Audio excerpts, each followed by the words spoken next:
for your listening enjoyment, John Lund as Johnny Dollar. Who's that bishop, Johnny? Oh, hold on, Mr. Bishop. Are you employed? No, not right now. Good. Company insures a Lieutenant Nathan Gayles, New York Police, who was killed yesterday. Oh, yeah, I read about it. Shot in his garage. See what you can find out. Who's handling the case? Sergeant Kemper, 15th Precinct. He was Gayles' partner.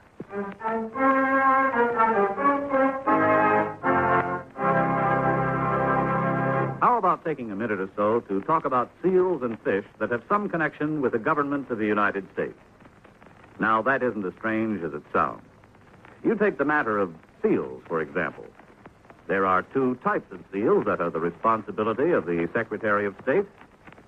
First, there's the Great Seal of the United States, which is stamped on all official documents. The Secretary of State makes sure it's always on hand when it's needed.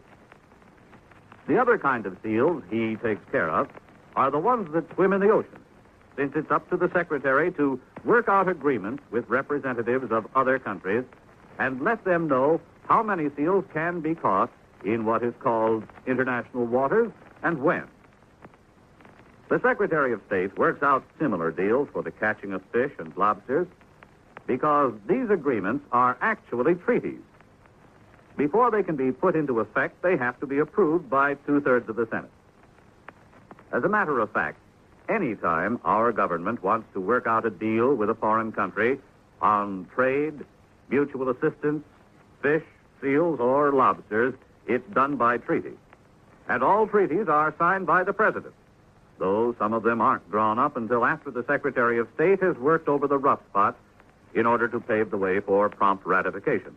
So, just remember, the Secretary of State is a mighty important wheel in the machinery of your United States government.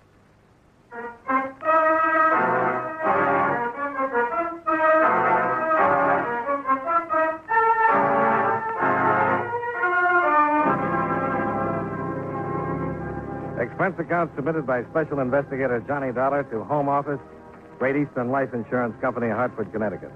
The following is an accounting of expenditures during my investigation of the Nathan Gayles matter. Expense account item 1, $23.55.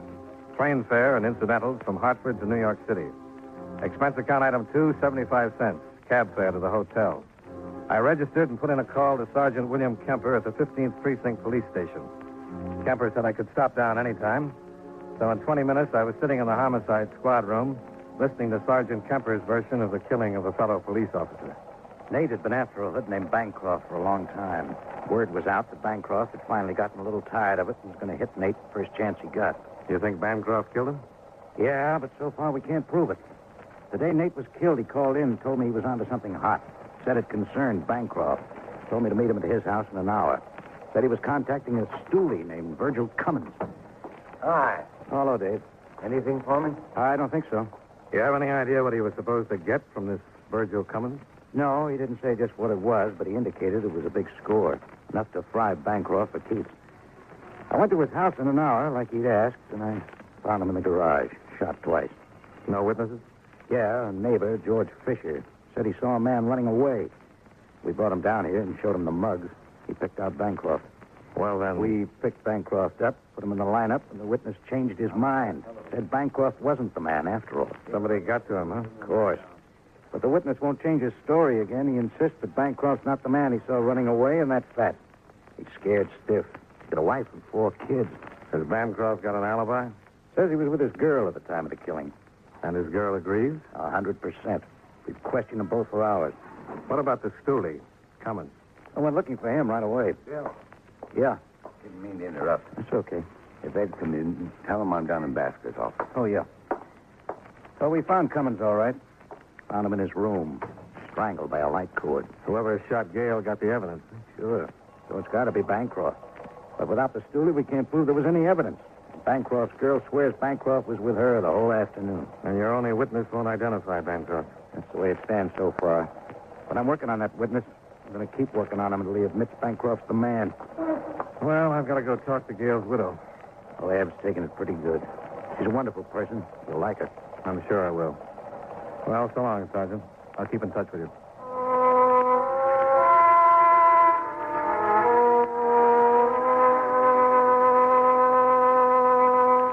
Expense account item 3, $1.75 cab fare to the Gale home. I introduced myself to Mrs. Evelyn Gale, the dead officer's widow. She showed me into a small, attractively furnished house where I met her 2 children, Greg, 5, and Mike, 3.5. She told the boys to go out in the tiny backyard and play until we were finished talking. They just think their father's gone away on a trip. They're too young now to really understand. Greg would understand in a way, but it'd be too hard on him.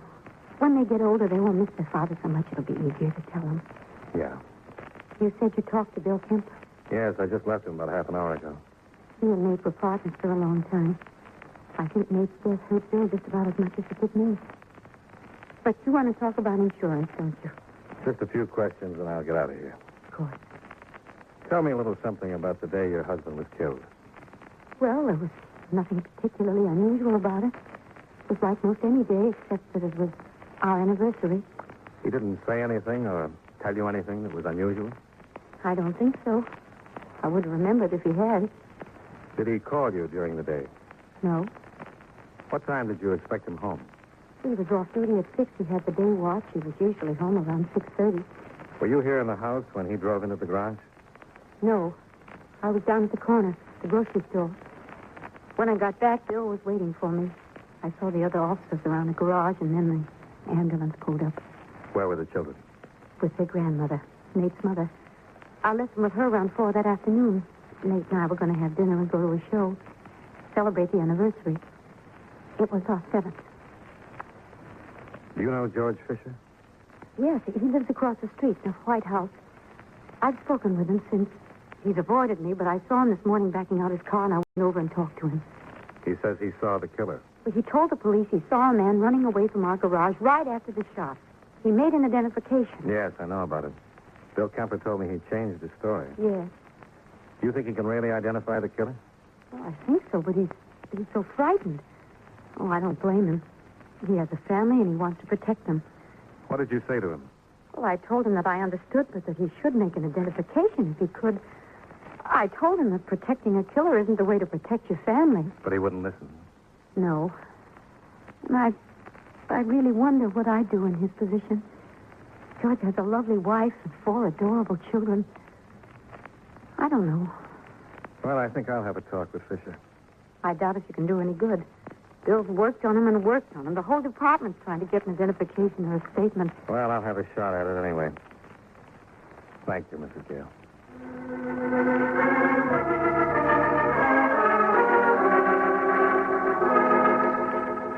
I went across the street to the Fisher house and spoke with his wife. She told me her husband was still at work, wasn't expected home until 6:30. She refused to tell me where her husband worked, stating they'd been bothered entirely too much since the Gale killing. It was obvious she also was frightened. Very frightened. Expense account item 4, $1.25, cab fare back to my hotel, where I put in a call to Sergeant Bill Kemper to ask where George Fisher worked. Kemper was out, so I left my number and went downstairs to have some lunch. Around 1:30, I was paged and told that Kemper was waiting for me in the lobby. Hello, Johnny. Oh, hi. You got my call? Yeah. Let's go over and sit down where we can talk. Oh, sure. I called to find out where George Fisher works. He doesn't work anywhere anymore. What do you mean? He was killed about an hour ago. Let's sit down. Murdered? Hit and run. On his way to lunch with 2 men from his office. They were crossing the street and a car hit them. All of them? Killed Fisher, hurt both of the men, one pretty seriously. Any witnesses? Yes. Got a positive identification on the car, got the license number. Even found the car. But not the driver. No. Found the car parked on the east side of town. It had been reported stolen at 8 o'clock this morning. Bancroft? First thing I checked on. Yes. He was with his girl. All afternoon. What about 8 o'clock this morning? Claims he was sound asleep in bed. And was he? When we checked his hotel, nobody can swear he wasn't. He left a call for 11. Nobody saw him leave the hotel before then. A number of people saw him come in last night. Well, maybe he didn't do it. And maybe he didn't. But it sure seems funny the one man who could identify Bancroft as the man seen running away from Nate's garage should get killed a couple of days later. Did you find anything in the car? Well, the lab's checking on the car now. Did the witnesses say whether a man was driving it or not? Yeah, they said it was a man. Couldn't see him well enough for identification. Wore a hat. Well, maybe he had somebody steal the car for him, left the hotel at 11, took the car, and went after Fisher. Looks like the only possibility. Could his girl have stolen it? No. She was in her apartment, definitely. And Bancroft was with her from 11 until when? A little while ago. That's where we picked him up. Desk clerk swears Bancroft came in a little after 11 and didn't see him go out. Did he have to pass the desk clerk to go out? If he took the stairs. If he took the elevator, one of the elevator boys would have seen him. None of them did. Well, you got a tough one. That's why I wanted to talk to you. I know Bancroft killed Nate. Maybe he didn't run down Fisher, but I'll bet he had something to do with it. Now, the strongest and the weakest link is his girlfriend. Now, what do you want me to do? Just before we got the report on Fisher's death, another call came in. It was from a jeweler. The day Nate was killed was his 7th anniversary. Yeah, Mrs. Gale told me. Well, the jeweler told me that Nate had been in looking at watches. He told me Nate couldn't make up his mind between two of them, so the jeweler told him to take him home and let Eve decide. He took him. Was this before or after he made the contact with the steward? Before. Must have had him with him when he saw it coming. Did he have them with him when you found him in his garage? No. So it looks like the killer took him. I remember the glove compartment was open. Nate probably had him in there. Killer got the evidence and looked in the glove compartment to make sure he didn't miss anything. Saw the watches, took them along. You think Bancroft might have given them to his girl? He might. Or he might have pawned them. I got out the usual bulletins to all the pawn shops, and we were checking every fence we know of. They were fairly expensive watches. Here, your description. Mm-hmm. Well, why don't you just get a warrant and search the girl's apartment? I thought about it, but if Bancroft gave her one or both of the watches, he's smart enough to tell her not to wear them or have them around. You find the watches, even one watch, and connect them to Bancroft or Betty Holmes. That's the girlfriend. Yeah. Johnny, you think you could find out if she's got one of those watches? Me? Well, how would I do that? Get close enough to her. Oh, you won't mind. She's a darned attractive dame, if you like the type. Well, I guess I could try. But what about Bancroft? I'll get him out of the way. But I can't keep him forever. You'll have to impress her in a hurry. Well, maybe she doesn't want to be impressed. She likes men with money. Lots of money. Sergeant, I hate to tell you this, You but... just put up a good front. We'll figure a way for you to meet her, and we'll make sure she knows you're loaded. Okay, but if someone gets careless and asks me to change 4 bits, the whole plan goes right out the window.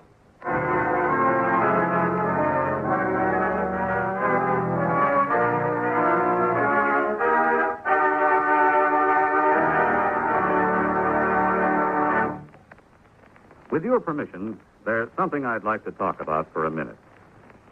You know, too many times people try to escape from their responsibilities by having someone else take them over. There was Miles Standish, for example. He was much too busy to ask Priscilla to marry him, so he sent John Alden to pop the question for him. You know what happened. John ended up marrying the girl himself. Of course, if John had had a face like a flat tire instead of being the handsome guy he was, maybe Miles Standish would have married Priscilla instead. Well, actually, I don't know what got me started on this subject, and unless it was my thinking about people who represent somebody else. Take our State Department, for example. Being a representative is one of its biggest jobs. Through the Foreign Service, it helps the Justice and Treasury Departments handle immigration, narcotic, and quarantine problems. And the Secretaries of Agriculture and Commerce look to the Secretary of State to help keep their fingers on the pulse of foreign markets so they can keep the business firms and farmers of America informed on matters of import and export. I guess the only connection between these facts and the courtship of Miles Standish is that, like John Alden, our State Department speaks for itself. And now, with our star, John Lund, we bring you the second act of Yours Truly, Johnny Dollar.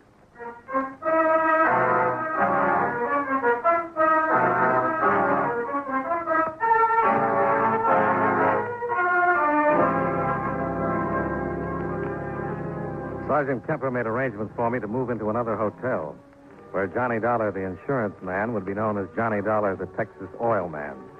Kemper got me a fancy pair of boots and a 10-gallon Stetson. I was all ready to turn the lovely Betty's head.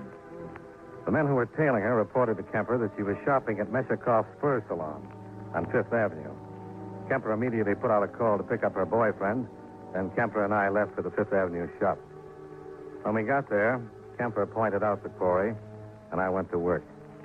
She was trying on a mink stole when I walked up to the sales lady. Oh, it's just lovely. Yummy. Yes, that's one of our nicer stalls. It's ranch mink, isn't it? Yes, but if you prefer... Oh, well, no, I'm just looking, but I'll probably be in next week and buy something. Certainly.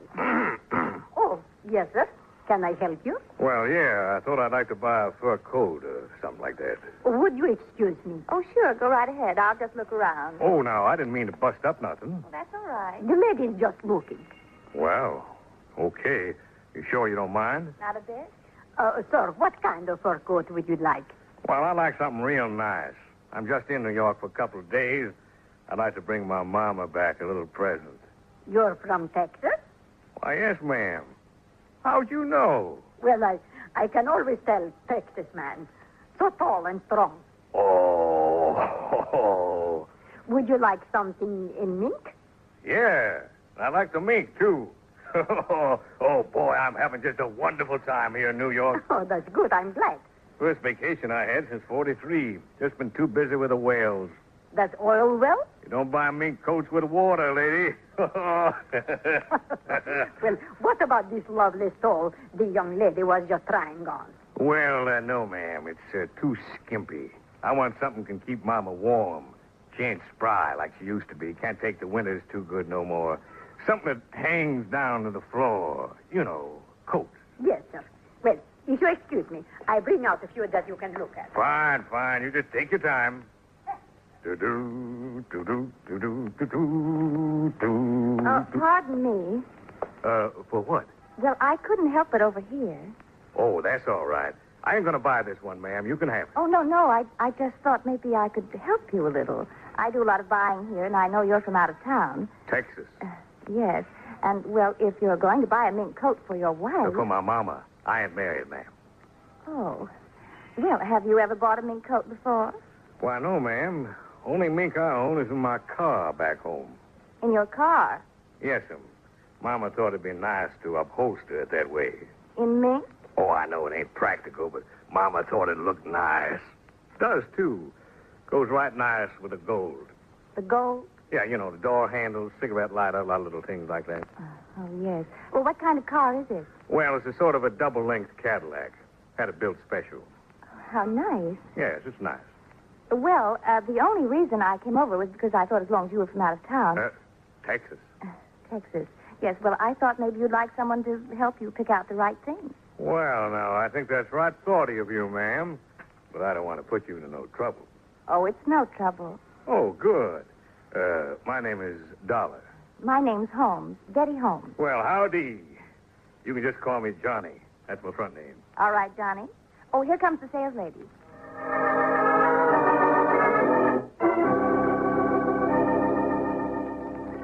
We looked at mink for the next hour, and Betty Holmes offered her most discriminating advice. Before we left, I'd ordered Mama 2 mink coats, one for just setting and one for going out. On the street, I thanked Betty for her help, and naturally, she accepted my dinner invitation on the spot. Expense account item 5, $1.40 cab fare back to my hotel, where I waited until Bill Kemper showed up. Pretty funny, huh? I couldn't hear what was going on, but I had to stay out of sight because she knows me. But, boy, you were really pretty awful. Yeah, I know, but she loved it. I'm going to have dinner with her. Good. What about Bancroft? Now, we got him. We'll keep questioning him. If his lawyer gets a writ, we'll move him to another precinct. How long can you keep that up? Long enough for you to have dinner and get better acquainted. I hate to pick her up in a cab. Don't worry about it. What time's your date? 8 o'clock. I'll have you a limousine, complete with chauffeur. Officer Denkers. We'll get one of the cars we use for parades and VIPs. Boy, if this backfires, they'll hear the explosion clear up in Maine.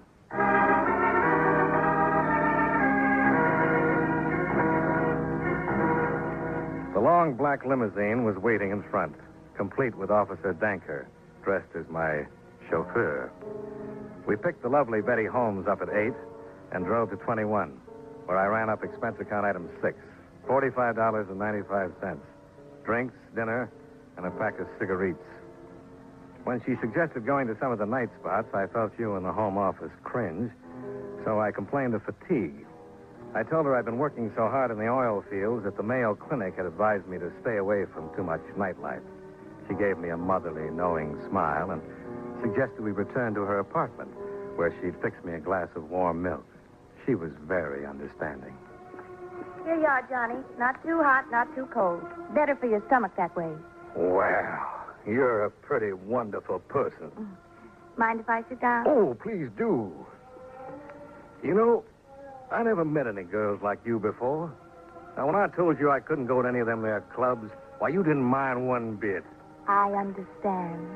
Oh, Mama sure would like you. The last thing she said before I left was, Johnny boy, you watch out there in that big city. Watch out for girls like me. Oh, no, not like you. You see, Mama thinks every girl is just out after my money. There are some nice girls left in the world, Johnny. Why, sure. And you're one of them. Why, you got a nice place to live, nice clothes. I guess you got everything you want. Yes, I guess I've got just about everything a girl would want, but I've never met the right man. Someone I could really settle down with, make a good home. Oh, that's too bad. I guess it ain't easy living in a big city like this. No. But someday I'd like to get back to the farm. The farm? Yes, I was raised on a farm. That's the life. Yeah, I guess it is. Oh, the cows and the chickens. Well, we ain't got them no more. Just a lot of oil wells. But it's still a farm. Well, more like a refinery with beds. But it's out in the wide open spaces. Yeah, but all you can see is them blasted oil wells. Oh, it's a rugged life, full of the great outdoors, the smell of the sagebrush. No, just oil. But you love it. Yeah. Say, what time is it? I must have left my watch in my suite. Oh, well, I don't have a watch. There's a clock in the kitchen. You ain't got a watch? No, why? Well, I'm in luck. I sure am. What? Well, you've been so nice to me. Helped me pick out those coats for Mama. I've been trying to think of something I could buy for you. Oh, now, Johnny. No, I want to. I've seen the things you're wearing tonight. You got that nice mink and all that there jewelry, but you ain't got no watch. Oh, please, I really don't. No, when I want to do something, ain't no use trying to talk me out of it. I'm going out tomorrow morning and buy you one fine watch. Oh, that's really wonderful. Oh, it ain't nothing. Johnny. Now, wait a minute. Oh, I'm sorry. Oh, I don't really mind. Kind of like it. Well, about the watch. Where's a good place to get a nice watch? Well, there's... No. Wait a minute. Johnny, would you like a really nice watch? I don't mean it's too expensive. Oh, I don't care about that. Can't pay too much for a watch. How much would you want to pay? Well, I want to get you something real nice. Well, I know a friend. He's in the jewelry business.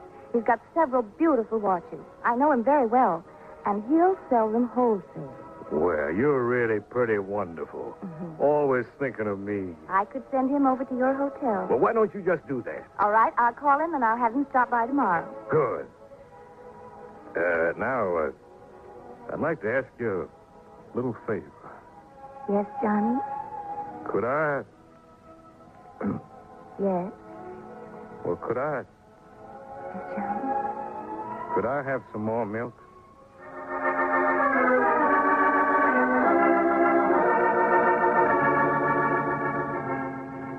When I got back to my hotel, Bill Kemper was waiting for me in my rooms. I told him everything that had happened. Kemper put in a call to the precinct and ordered Bancroft's release. Then he said goodnight, and I turned in.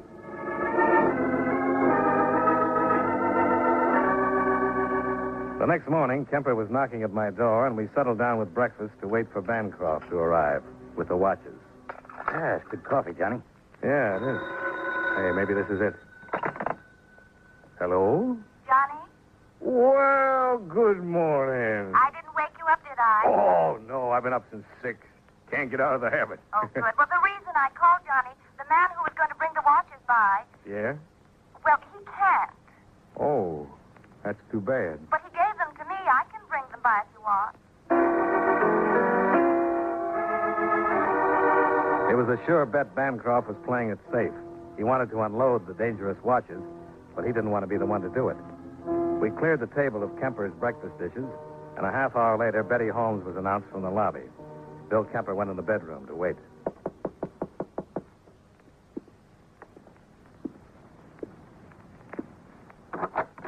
Well, good morning again. Good morning, Johnny. You sure do look nice. Come on over and sit down. Have some coffee. Oh, I'd love some coffee. I didn't particularly want to bring the watches myself, but my friend was busy. Oh, that's all right. That's all right. He gave me the prices and everything. Well, let's see them. All right. Oh, they're right pretty. Mm-hmm. Now, this one, you want $700. Mm-hmm. And How much for this one? He said that one wasn't as expensive, only $500. That's wholesale, hmm? Oh, yes. He said they're very unusual watches. Yeah. What's the matter, Johnny? Something wrong? Yeah. Bill? Well, what is it? What's going on? Hello, Betty. What is all this? Don't you know? These are the watches, Bill. I thought they'd Why, be. you crummy, no good, rotten Just take it easy. You're a cop. No, not quite. You can't get away with it. You don't have anything on me. Give me those watches. Now, wait a minute. Who gave you these watches? You can't pinch me. You haven't got I anything. got all I need. I got the watches that were taken out of Nathan Gayles' glove compartment right after he was murdered. I don't know anything about it. The guy just gave me the watches. Oh, Bancroft? Okay. And you're going to take the rap. I don't know anything about it. You know I didn't have anything to do with Gayle's death. You know I was in my apartment. These watches are all I need. They'll send you right up. No. Then tell me who killed Gale. Bancroft. How did he get out of your apartment without anyone seeing him? The service elevator. But I didn't have anything to do with it. Did he kill Fisher? Yes. He was afraid Fisher would talk. Who stole the car? Who stole it? I did, but he killed Fisher. He killed Gale and Fisher, and I didn't have anything to do with it. You had enough to do with it to get your life. Come on. I'm going to book you and then get me a cop killer. See you later, Johnny. And thanks. Yeah. Thanks. You all.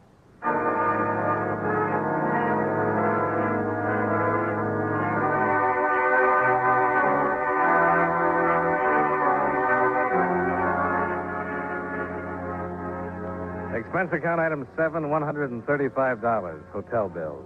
Item 8, $25.35, train fare and incidentals back to Hartford. Expense account total, $235 even. Yours truly, Johnny Dollar.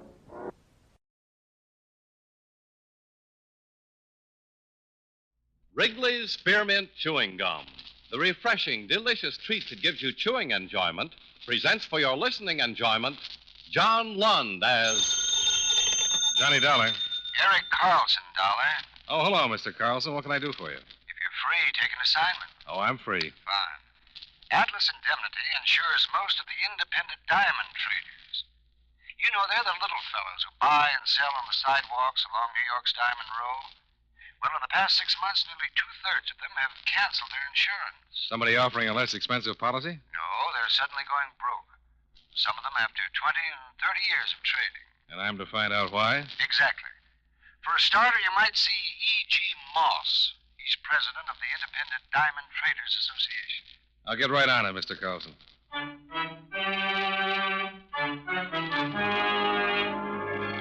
the makers of Wrigley's Spearmint Chewing Gum bring you John Lund in another adventure of the man with the action-packed expense account, America's fabulous freelance insurance investigator. Yours truly, Johnny Dollar.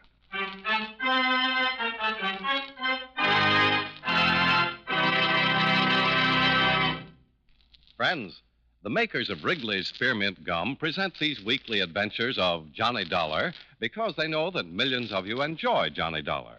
That's true of Wrigley's Spearmint Chewing Gum, too. It's enjoyed by millions, day in and day out. People find that chewing on a smooth, delicious piece of Wrigley's Spearmint Gum somehow makes time pass more pleasantly. Whether you're working, driving, shopping, or just taking things easy, that good, tasty chewing gives you enjoyment and satisfaction. So always keep a package of Wrigley's Spearmint Chewing Gum handy. And whenever you want a refreshing, delicious treat, chew a stick. You'll like it. You really will.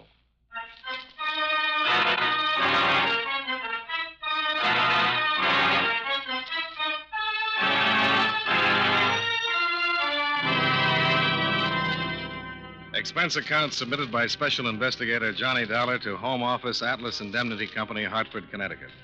The following is an accounting of expenditures during my investigation of the independent diamond traders matter. Expense account item 1, $21.30, train fare and incidentals between Hartford and New York City.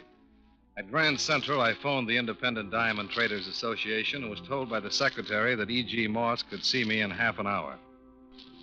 Outside, the city was being powdered clean and white by a late afternoon snowfall, so I indulged in the luxury of a stroll to the association's 47th Street headquarters.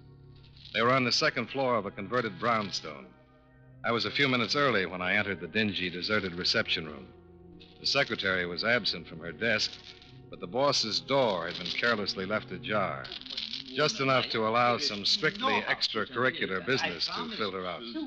Susan, I'm sick to death of the name. She runs your life, Edgar, like she runs this office. But, dearest. Why the traders ever elected you their president, I can't imagine. A man who can't even protect his own interests against the selfish snip of a stepdaughter. That is enough, Mona. Just as you say it. Goodbye.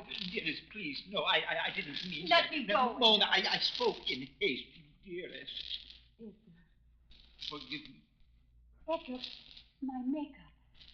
Say you will forgive me. Perhaps later. Now. Edgar, please. My hair, I'll look a wreck. But I can't let you go like this. Anger between us. Then meet me tonight as you promised. All right. I'll think of something to tell Susan. I'm sure you will. Goodbye, Edgar. No, not through the reception room. Eavesdropping is a despicable habit, Mr. Dollar. Oh, hello. I didn't hear you come in. That is obvious. That door was open when I walked in here. You might have made your presence known to Mr. Moss.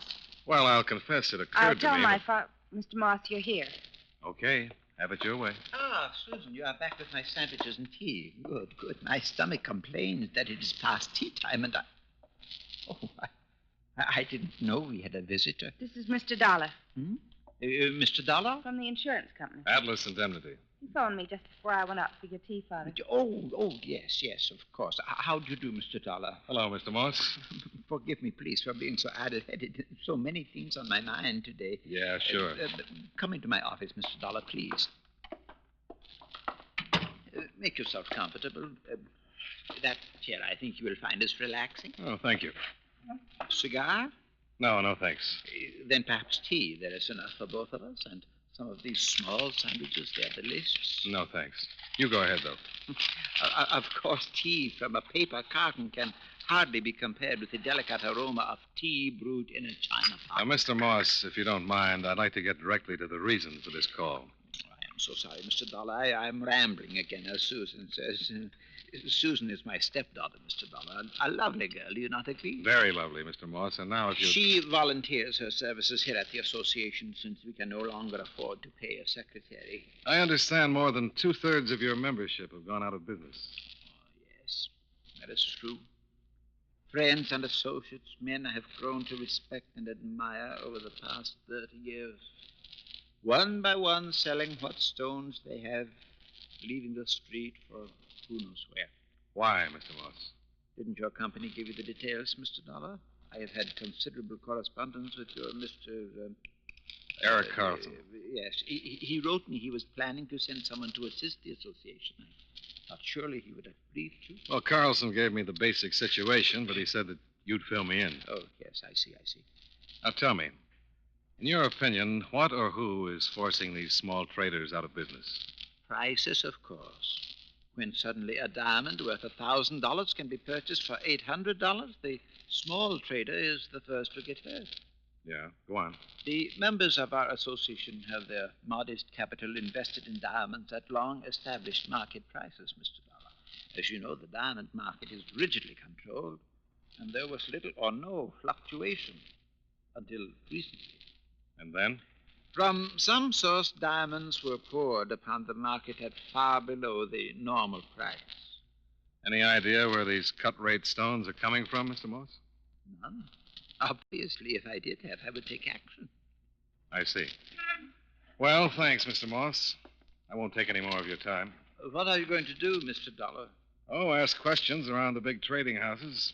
Try to find out who's selling the stones at bargain basement prices and how the seller is able to cut such a slice off the normal price.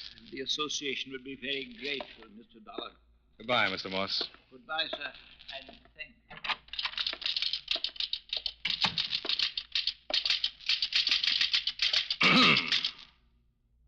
Yes? Any chance of burying the hatchet, Miss Carla? You seem to be very anxious to save face, Mr. Dollar. Look, I said I was sorry. I was listening and you caught me cold. But considering the dialogue that was coming out of your father's office, wouldn't you have listened? Well, I suppose Daddy is a little silly over that woman. And maybe I did leave his door ajar. I accept your apology. Hey, I didn't apologize. I said maybe I left his door ajar. Now who's trying to save face? I didn't apologize. Shall we call it a draw? You're very persuasive, Mr. Dollar. Goodbye, Susan.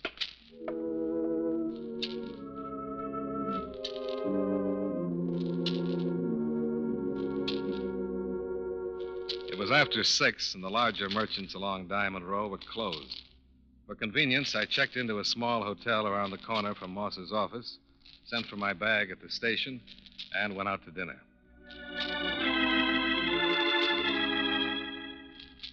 Expense account item 2, $3.05. Note, I don't want this to set a precedent in low dinner tabs. I just wasn't hungry. Well, the charm of the first snowfall had now palled on me, so I bought some papers and returned to the hotel. Yes, sir? 318, please. 380. Oh, Mr. Dollar. Oh, forgive me. I didn't recognize That's all right. you. You've only seen me once before. Oh, yes, of course, but that certainly is no excuse. It just seems that lately Oh, my. There I go again. There's a package for you. A package? Yes, I have it here. No, that's not it. Oh, yes. Here it is. There you are, sir. Oh, thank you. Were you on duty when this was delivered? Mr. Dollar, with the exception of Wednesdays, I am on duty every day, from 8 in the morning until noon, and from 4 until midnight. And since this is Tuesday, obviously. Now, about this package. Who delivered it? Well, I'm sorry, Mr. Dollar, but I just. Oh, my. I just can't help it. Well, as a matter of fact, I must have dozed off. I found it on the desk about 10 minutes ago. I see. May I have my key, please? 318.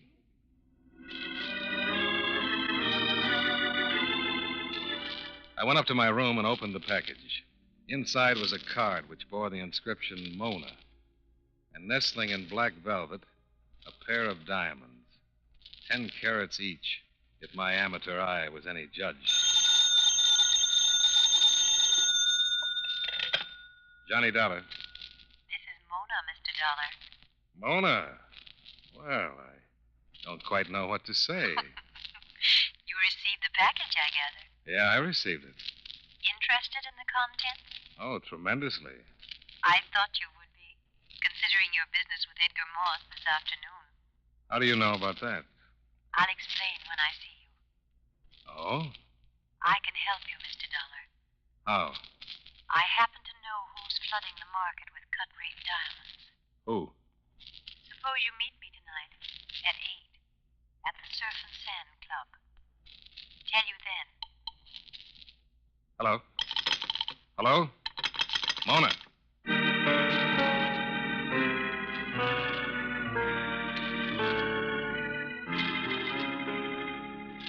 The Surf and Sand was a new night spot on the north shore of Long Island. I ran up expense account item 3, $6.50, including tip, to square things with a taximeter that had all the symptoms of a doped racehorse. The interior of the club was sleek and candlelit, with aquariums of tropical fish wherever you looked and very few customers to admire them. I decided to wait for my date at the bar. Good evening, sir. What's your pleasure? A lady named Mona, bartender. You know her? I know several Monas, sir. Well, lucky you. Your Mona blonde, brunette, or so-so? I couldn't say. Blind date? Mm-hmm. And she has a voice that's more than just a voice. What lady named Mona hasn't? A very astute observation. Now, maybe you'd construct me a nice bourbon and... Hey, suddenly the horizon brightens. You mean that redhead standing in the foyer? Very decorative. No hobby for a man with a weak constitution. You know her? Oh, she comes in now and then. Seems to be looking for someone. You know who? I imagine you. What? Her name's Mona. Oh, why didn't you say so sooner?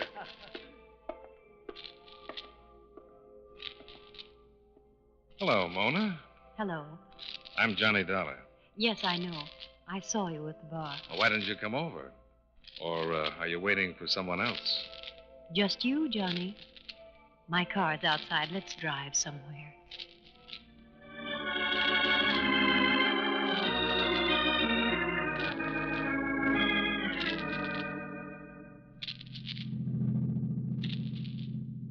Well, this is my first ride in a Mercedes. Sounds like there's a captive hurricane under the hood. You like my little car, Johnny? Mm-hmm. Tell me, is that speedometer scale optimistic, or can this car really do 120 miles an hour? I don't know. Let's try it. Oh, hey, never mind. I was only curious. Well, I'm curious too, Johnny. Have you lost your mind? Slow down. Why? The highway's deserted. I like to drive fast. Mona. Oh, Johnny. Why did you switch off the ignition? Are you afraid? You bet I'm afraid. Now promise to keep your heel off the accelerator, and I'll turn on the ignition. All right. I'm sorry, Johnny. I acted on impulse. I like to act on impulse. Was it impulse that prompted you to send me those diamonds tonight? No. Or what then? I wanted to arouse your curiosity. Why? Because we hadn't met before. Oh, talk sense, Mona. Well, I just couldn't think of any other way to make certain you'd keep a blind date. And you just happen to have a pair of 10-carat diamonds with RSVP carved on them. I can afford it. Well, a quick look at this car and that sable you're wearing, I'm inclined to believe you can. I like expensive things. Let's talk about cut-rate diamonds. You said on the phone you could help me. You know who's selling them? I do. But Captain LeDrew will tell you. Captain LeDrew. That's where I'm taking you now, to meet him. Why didn't he come to the club with you? He didn't care to take the risk. The risk? Captain LeDrew is wanted by the police.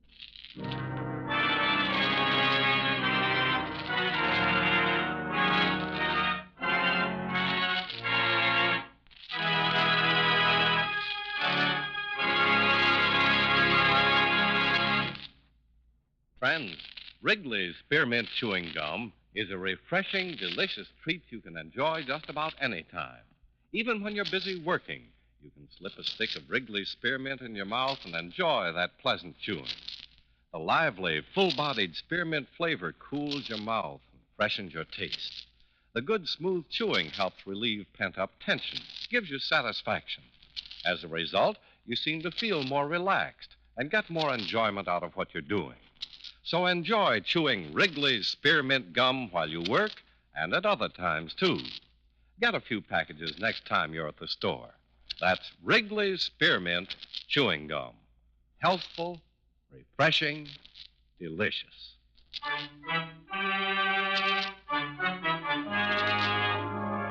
Now, with our star, John Lund, we bring you the second act of Yours Truly, Johnny Dollar.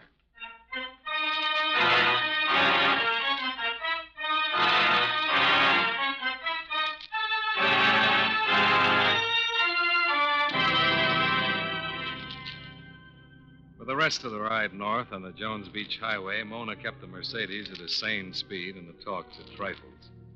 When we finally stopped, it was before a ramshackle beach cottage. He's inside. What took you so long, Mona?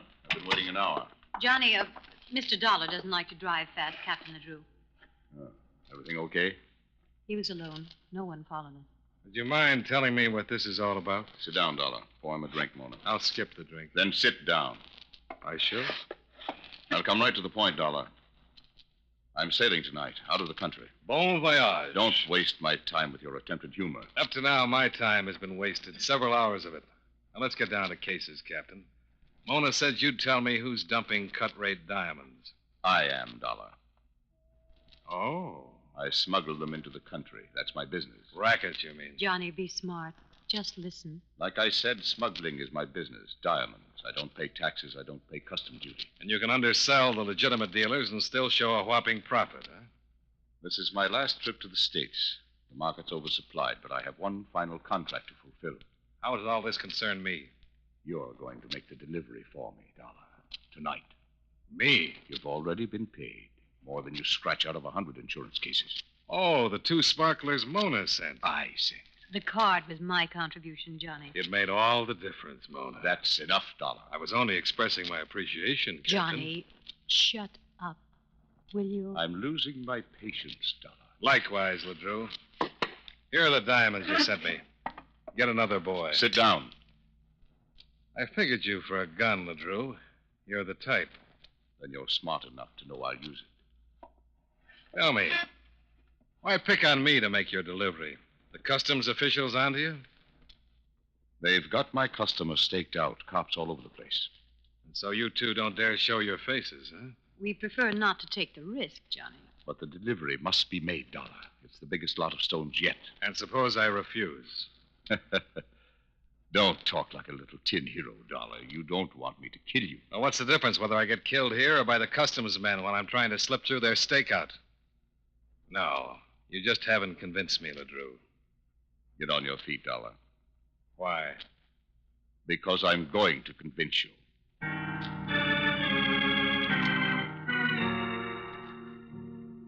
As I got to my feet, I expected LeDrew to start convincing me with the butt of his revolver. But I guessed wrong. He motioned me out the back way and onto a small boat dock. Mona followed. At the end of the dock was a low-slung cabin cruiser. We went below and into a plush carved mahogany lounge. Very fancy, Captain. Takes me where I want to go. Bought it from an oil man. He was tired of it. Sit down, Dollar. Thank you. Mona, bring him in. All right, darling. You can come out now. Moss. Mr. Dollar. Oh, thank heavens you are here. I'm afraid Mr. Moss is a little unnerved just now, Johnny, and rather disillusioned in me. Huh, Edgar? Mr. Dollar, for heaven's sake, help me. Do whatever they ask. I think he'll help you, Mr. Moss. What do you say now, Dollar? Suppose I still say no. Johnny, you don't want to have Mr. Moss's death on your conscience, do you? Oh, it's like that, huh? I've a lot at stake, Dollar. I'll do what I have to. Let's leave them alone, Captain, to talk it over. Okay. Johnny? Yeah? Be smart. Don't try any heroic. I'm touched by your concern, Mona. Mona? I'm coming. All right, Moss, let's have it. How did you ever get into this jam? Mona. She led me on. I was foolish enough to believe that she... Oh, never mind. I can guess the rest. Mr. Dollar, you have got to do what they ask. You can't let them kill me. You can't. Get hold of yourself, But Moss. you must do what they say. They mean to kill me if you refuse, and you too. They will kill you too. Take it easy. Do you think there is a chance to escape? The name is Dollar, not Houdini. There's only one exit onto the dock, and it's being covered by a 38. Oh, then you must do what they ask, Mr. Dollar. Use your head. There's not a chance in a million I can get past those customs men. Yes, there is. They have a plan. What? I heard them talking about how you could make the delivery. Yeah, how? Everything settled, Dollar? No, nothing's settled. Do you think I'd go for a deal like that? You came here tonight, didn't you? Yeah, I suppose my sanity can be questioned on that score. Don't rub it in, Captain. Johnny was curious. Well, who wouldn't be? Diamonds left at my hotel. A blind date with a voice that would melt a marble saint. Always was a sucker for a mystery. And a chase, Johnny. You decided to cooperate, Dollar? Yes, he has. Don't rush me, Mr. Moss. First, I'll have to hear more about that plan you overheard. If there's a chance, well, under the circumstances, maybe I'll try to make the delivery. Now you're being smart. Let's hear your plan. It's very simple. You phone my client. Tell him who you are and why the insurance company sent you to New York. Yeah, and? You insist on seeing him tonight. You say you're interviewing all the big diamond merchants, Johnny. to get their opinions on why the market has fallen so suddenly. Why don't I just tell your customer the real reason I want to see him? Now you're being wise again, Dollar. Johnny, you know the customs officials will have our client's phone tapped. They'll be listening to every word. And you figure they'll make a quick check with Atlas Indemnity. When they learn I was sent down here on legitimate business, they'll let me into your client's place unmolested. That's it, Dollar. Well, I've got to admit it sounds plausible enough. It will work. They won't bother a guy with your reputation. That's why we've had you shadowed since you left your apartment in Hartford. I'm overwhelmed by the honor. Of course, you happened to enter the case at exactly the right moment. Oh, now you've spoiled it, Mona. Here's the envelope I want you to deliver, Dollar. You'll bring back another envelope. Suppose I bring back the police. From topside, I can see the highway for a mile in both directions. I'll put to sea the second I spot anything that remotely resembles a cop. Mr. Moss will sail with us, of course. Mr. Dollar, please don't involve the police, please. Relax, Moss, relax. Okay, LeDrew. You've got yourself a patsy. But what guarantee do I have that Moss and I will be freed when I get back from this job? Why, Johnny, you have the captain's word, of course.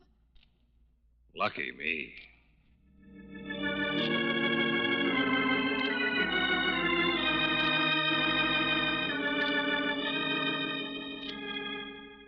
Mona drove me to the nearest gas station where I phoned LeDrew's client. The voice on the other end of the wire was irritated and uncooperative, but I insisted and finally got an okay for a personal interview. Next, I phoned for a cab, and 20 minutes later was dropped at the gate of a swank Plandome estate. I paid off the cabbie, expense account item 4, $3.50, and went inside. No one stopped me, and I made the delivery without a hitch. LeDrew's client gave me the money, and I ran up expense account item 5, $3.80, cab fare back to the beach cottage.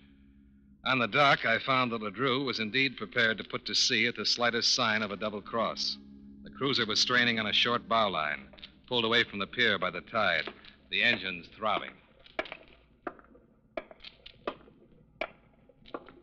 That's far enough, Dollar. Freeze. Hey, take that light out of my eyes. The flashlight in his face. Cover, Dollar. Keep your hands in sight. I didn't bring a gun, if that's what you're looking for. Smart of you. Where's the money? Under a dozen yards of adhesive. I'm papered with it from my waist to my neck. What's the idea? Your client felt there was still danger of my being stopped and searched. All right, get aboard. I'd rather be unwrapped in the cottage. Get aboard. Easy on the spine with a gun, will you? Move.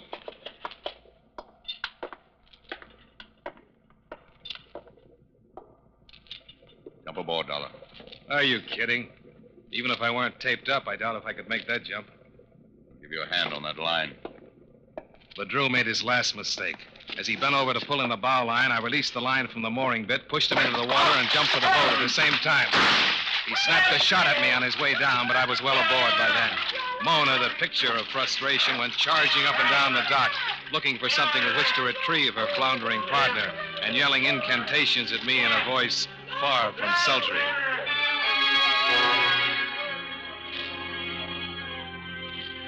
I went into the wheelhouse, set the wheel to drift for what I judged to be the center of the bay, and was turning for the door when...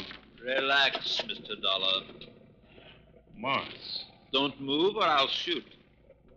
What is this? A surprise twist, I think it is called. You see, LeDrew, Mona, and I are associates. And I'm a prize sap. Oh, don't be too hard on yourself, Mr. Dollar. I thought I was very convincing as the deceived suitor, the frightened hostage. You fooled me, Moss. The deception was necessary to enlist your cooperation. We knew you could never be hired to make that delivery, Mr. Dollar, your professional ethics being what they are. So you staged that little lover spat I overheard in your office this afternoon, huh? Mona thought it would quicken your interest, make my supposed betrayal more plausible. What about your stepdaughter? She mixed up in this business, too? Susan knows nothing about any of this. Keep away, Dollar. You better make the first shot count, Moss.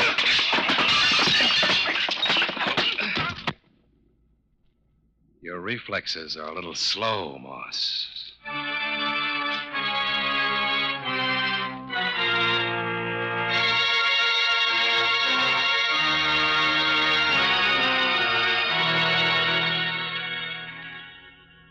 used the ship's radio telephone to contact the police.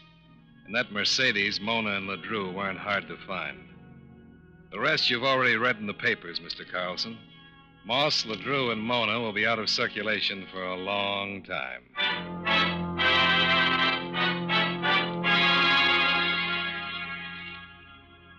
Expense account item 6, $26.05. Train fare and incidentals back to Hartford. Expense account total, $64.20. Yours truly, Johnny Dollar.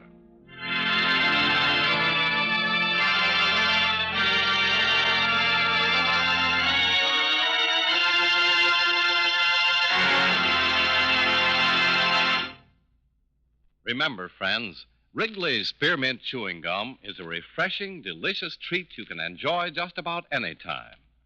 Chew a few sticks of Wrigley's Spearmint during the day and see how the good chewing helps keep you feeling fresh and alert. The lively, full-bodied flavor of Wrigley's Spearmint Gum cools your mouth, freshens your taste, and sweetens your breath. The chewing itself gives you a nice little boost, helps you keep going at your best.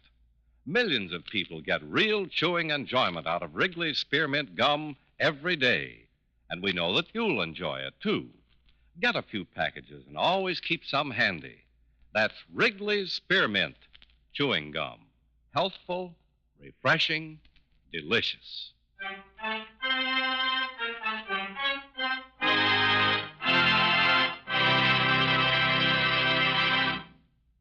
Yours truly, Johnny Dollar, brought to you by Wrigley's Spearmint Chewing Gum, stars John Lund in the title role and was written by Don Sanford with music by Eddie Dunstetter. Featured in tonight's cast were Howard McNear, Parley Bear, Jeanette Nolan, Virginia Gregg, Dick Ryan, and John McIntyre. Yours truly, Johnny Dollar, is produced and directed by Jaime Del Valle.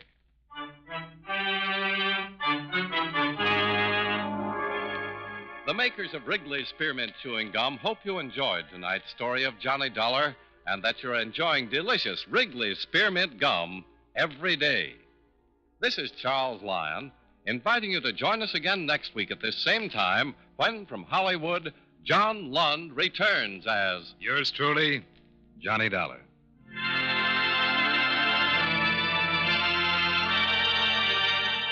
This is the CBS Radio Network.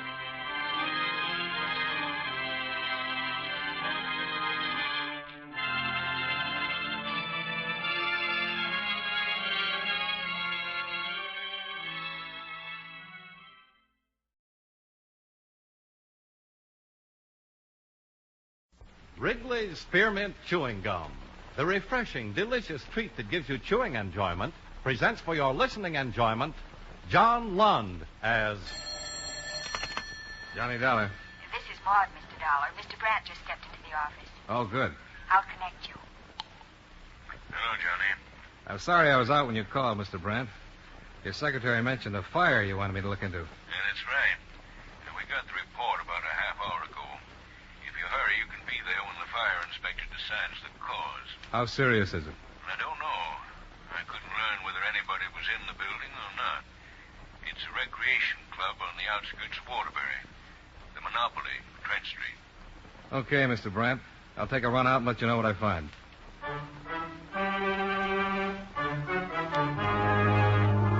The makers of Wrigley's Spearmint Chewing Gum bring you John Lund in another adventure of the man with the action-packed expense account, America's fabulous freelance insurance investigator. Yours truly, Johnny Dollar.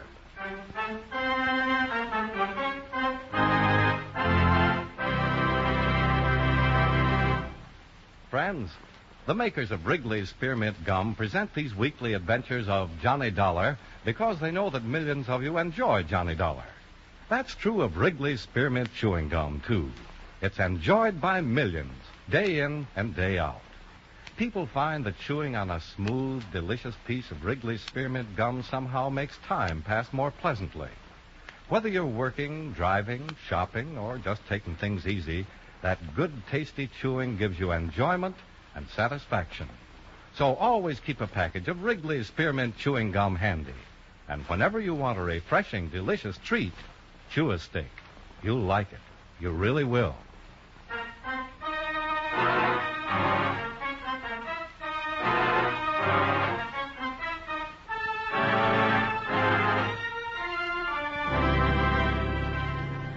Expense account submitted by Special Investigator Johnny Dollar to Corinthian All Risk Insurance Company, Hartford, Connecticut. The following is an accounting of expenditures during my investigation of the monopoly matter. Expense account item 1, $26.70, car rental and mileage between my Hartford apartment and what was left of the Monopoly Club in Waterbury.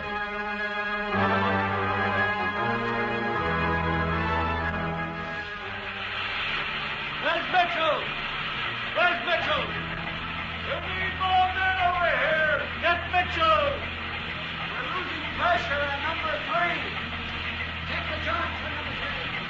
Hey, you men, that wall's going. Come out of there. Get out of there.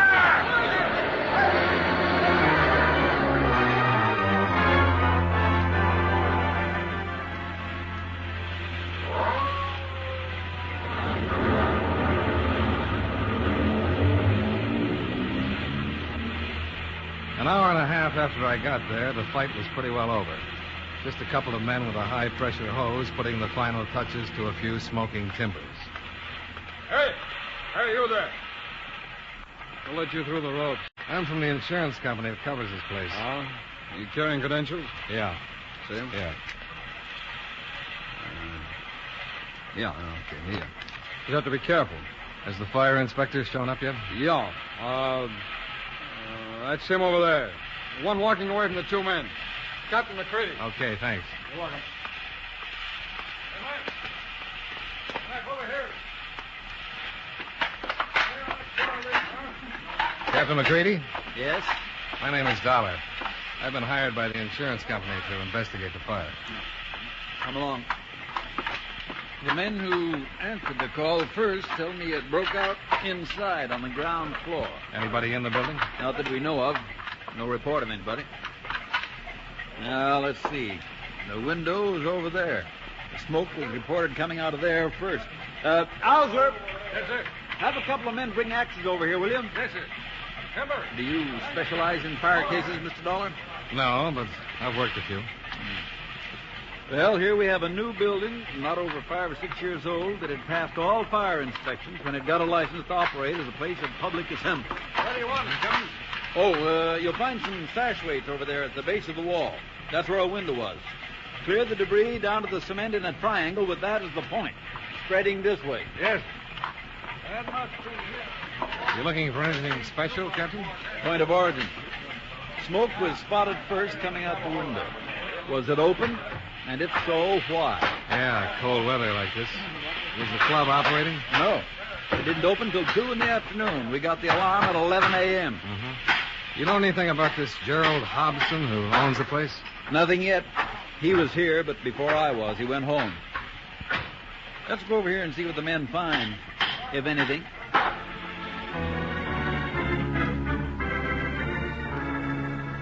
What we found pointed without a doubt to arson. Bits of broken bottles, the remnants of unburned cloth.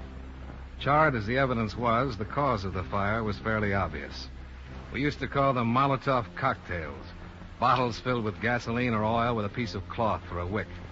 One or more evidently had been thrown in through the window, and the damage to the frame building was over 90%.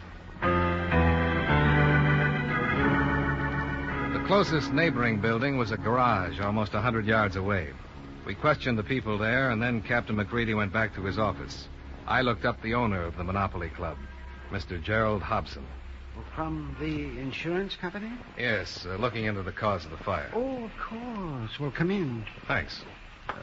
May I take your coat? Oh, I won't be here long. I'll keep it on. Well, just come into the other room and sit down there. I looked for you out at your building, but I guess you'd left before I got there. Yes, I was there, of course. Bob at the garage, he called me about the fire. He's the one that reported it. Yes, I talked with him. And I went right out, but my nerves aren't what they were once. Fire's such a terrible thing. I didn't know what to do, and I asked one of the firemen off, and he told me to go home, that people want to know where to find me. Did they save anything? Nothing but the foundations and some plumbing. Oh, well, then thank heaven for the insurance. Well, I don't suppose you share my feeling about that. You've paid the premiums, Mr. Hobson. Now, I'd like you to answer some questions about your club. Yes, of course. I understand it was a licensed place of public amusement.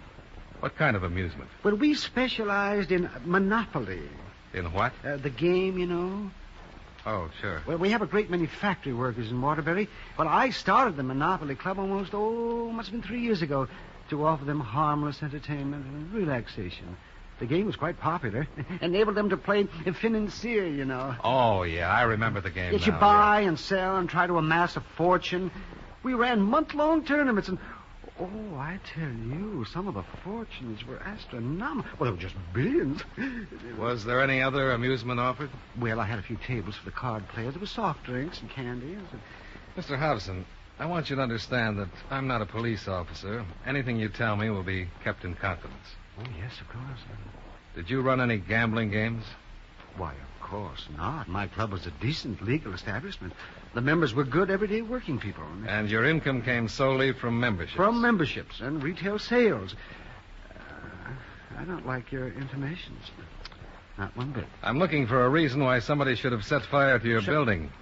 That's why the gambling possibility crossed my mind. Heavy losses could drive somebody to it. Yes. You were absolutely sure that the fire was not accidental? The fire inspector, Captain McGreedy, seemed entirely satisfied. I saw the evidence, too. Have you spoken to the police about this, Mr. Dollar? I know I haven't. Why do you ask? Well, a man came to see me a week before last. On Monday it was, and I was just opening up the club, and so I was the only one there. It was one of those protection rackets, and he demanded money and made threats. You told the police about it? Of course, immediately. What did you say to this man? I gave him $100 to get rid of him. That was to be the fee per month. As he put it, I'd better cooperate and keep my mouth shut, or he'd put me out of business for good. Well, did the police come to see you? Yes, 2 officers came right out to the club. I told them I'd rather meet them someplace else, but they said the faster they got on his trail, the quicker they'd find him. Well, they didn't find him at all. And if somebody threw gasoline into my place, it stands to reason that man must be the one. Uh-huh. Well, if you let me use your phone, Mr. Hobson, I'll call Captain McCready. We'll see what we can make out of this. Yes, of course. It's right out here in the hall.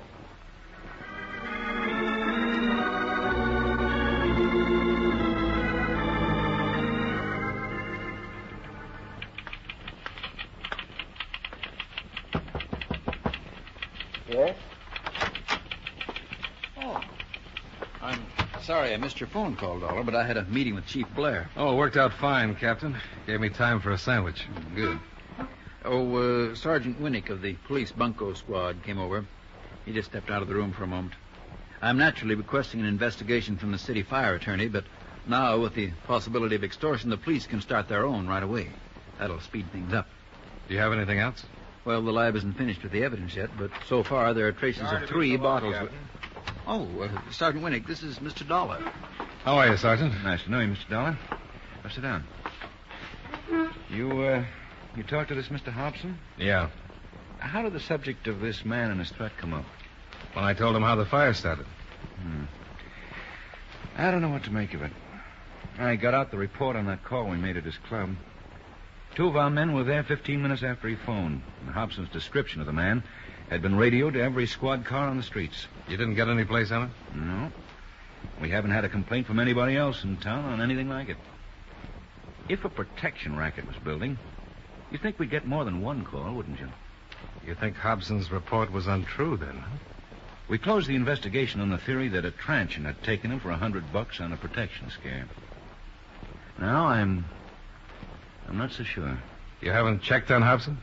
Not yet. But I think we should. I'd be glad to have you along. Oh, thanks. Then I guess we don't have to take up any more of the captain's time.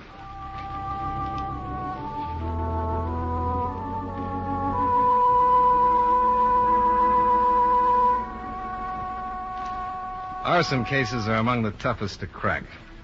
You're faced with the fact that the fire usually destroys the implicating evidence. But there was some evidence that the fire could not destroy. I faced Gerald Hobson with it that night.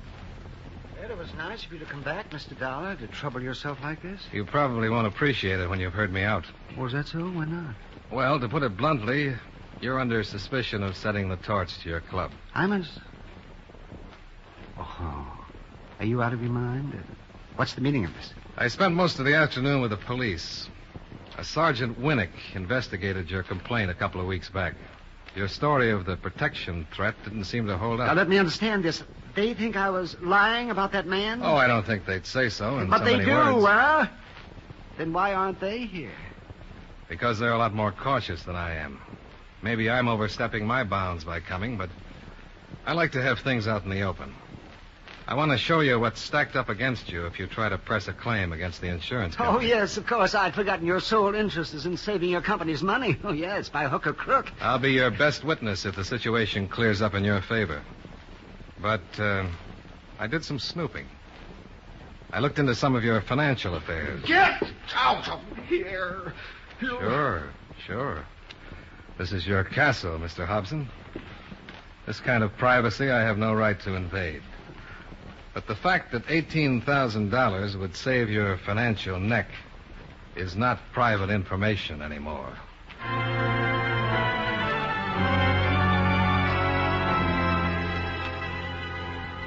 Well, that's where I left it and drove the 25 miles back to Hartford at my apartment. And that's where it stayed until the phone interrupted my first cup of coffee the next morning at 10:30. Johnny Dollar. Sergeant Winnick in Waterbury. Oh, yeah, Sergeant. What's new? Did you jump on Hobson last night like you said you were going to? Yeah, I needled him a little. You should have saved it. The picture's changed. Hobson's story is on the level. Oh. Well, I've been wrong before. Another protection threat. About 20 minutes ago in a bowling alley at 783 Sheridan. It ended in a shooting. One man dead, another wounded. If you're coming over, I'll meet you there. Yeah. Thanks for the call, Sergeant. I'll get started right away.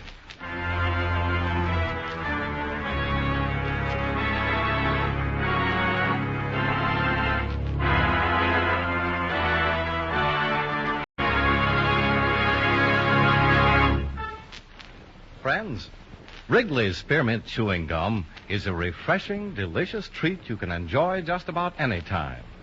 Even when you're busy working, you can slip a stick of Wrigley's Spearmint in your mouth and enjoy that pleasant chewing. The lively, full-bodied spearmint flavor cools your mouth and freshens your taste. The good, smooth chewing helps relieve pent-up tension, gives you satisfaction. As a result, you seem to feel more relaxed and get more enjoyment out of what you're doing. So enjoy chewing Wrigley's Spearmint Gum while you work and at other times, too. Get a few packages next time you're at the store. That's Wrigley's Spearmint Chewing Gum. Healthful, refreshing, delicious.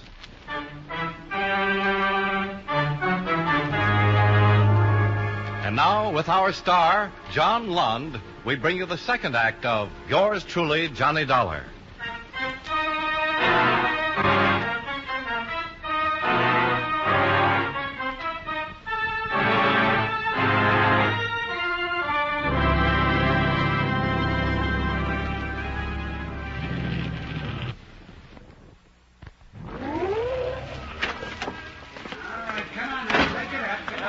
You made some time, Dollar. Yeah, light traffic. Any other developments? Come on inside. The dead man was a bystander. They just took his body down. The old-timer over there is Con Robleski. He owns the place. He shot one of the toughs. He's pretty upset. There were two of them? Yeah. The other one made a run. He know me for a long time. No, look. I am good man. Where is Officer Dubek? You don't have anything to worry about, Mr. Robleski. Who? Who is this? He's not a policeman. He's Mr. Dollar, a friend of mine. I'm sorry to hear about your trouble, Mr. Robleski. So much trouble in the world. Why there be this in my city? But I have right. I shoot this man, but I don't do wrong. Yeah, that's what I understand. They were threatening you, weren't they? They say I am foreigner. They say I pay them to work in my city. I say no. He say he fix my place like he fix some other. The Monopoly Club? Was that the name? Yes, I do not know this place, I tell him. They say, you stupid old man, you get burned down. Then my friend Carl come in. He say loud, what is? He knew something was wrong. He see me mad. They turn to him. I open drawer for gun. Carl come close to fight. Then this other, he has gun. And he shoot Carl. Then this other, he turn to me, and I shoot. But the one that shot Carl got away. He run. Now they say Carl is dead for trying to help me. It's wrong, my friend, to be dead. Why this be? This be good world. Why so much trouble for people? Oh, wait. That's about Too it, much fella. trouble. Yeah. Wait. I take it they came in while he was opening up. Yeah, that's right. He was alone, just about like Hobson's club. The wounded man, was he conscious? Yeah, suffering from shock. So he wasn't worth anything. According to his wallet, he's Paul Loner, with an address in Chicago. 21 years old. Anybody spot the other one? A newsboy across the street saw him come out and run south. Not much of a description, but it fit what Robleski gave us. Roads and railways ought to be covered by now. Yeah, they were stopping cars when I came in. Yeah, Lieutenant Glass is in charge. The old warhorse can get things done in a hurry if he feels like it. I better get that car out of the middle of the street. Yeah. Loner's over at Central Emergency Hospital. We might as well go over there and wait till he can make a statement.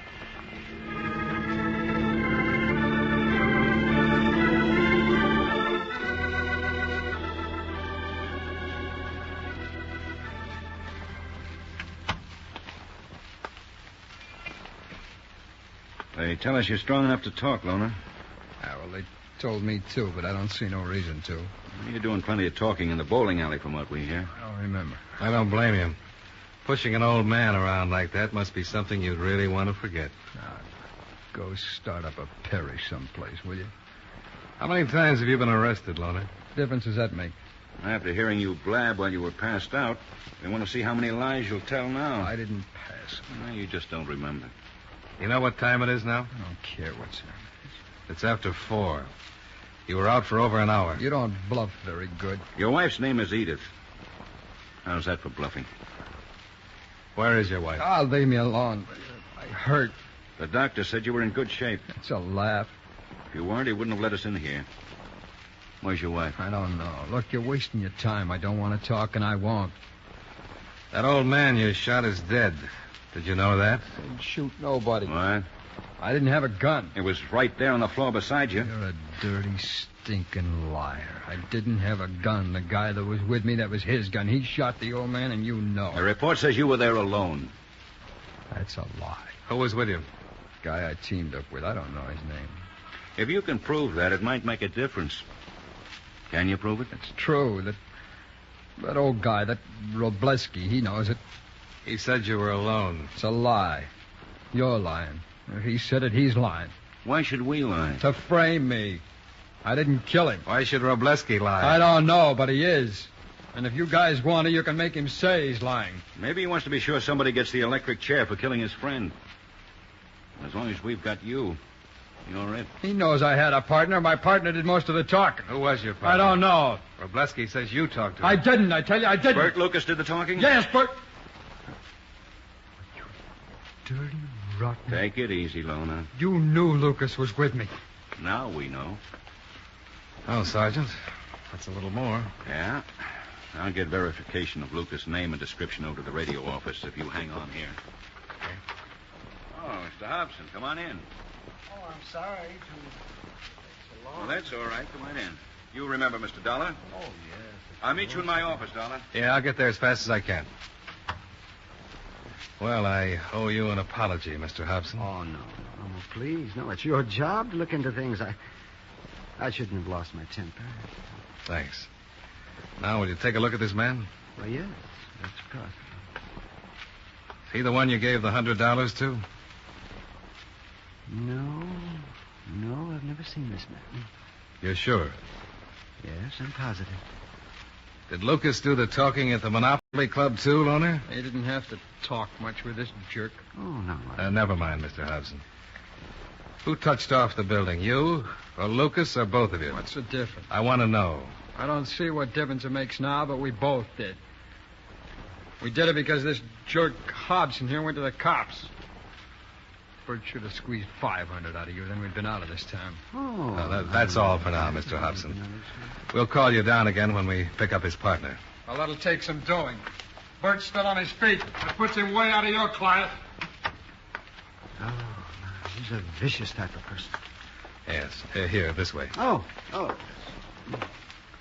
Mr. Dollar. Yes? We'll contact you later, Mr. Hobson. Yes, thank you. Yes, nurse? Thank you. Maybe you better take this call. I've been trying to reach Sergeant Winnick, but he's not in his office yet. Oh, sure. What is it? It's Lona's wife. She wants to talk to somebody who's seen her husband. Oh? Where can I take it? Right over here. Okay.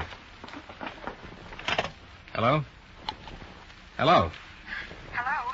Who is this? This is Johnny Dollar, Mrs. Lohner. How is he? Oh, he's all right. He's going to make it fine. Oh, when did you see him? I just left him. We talked about you.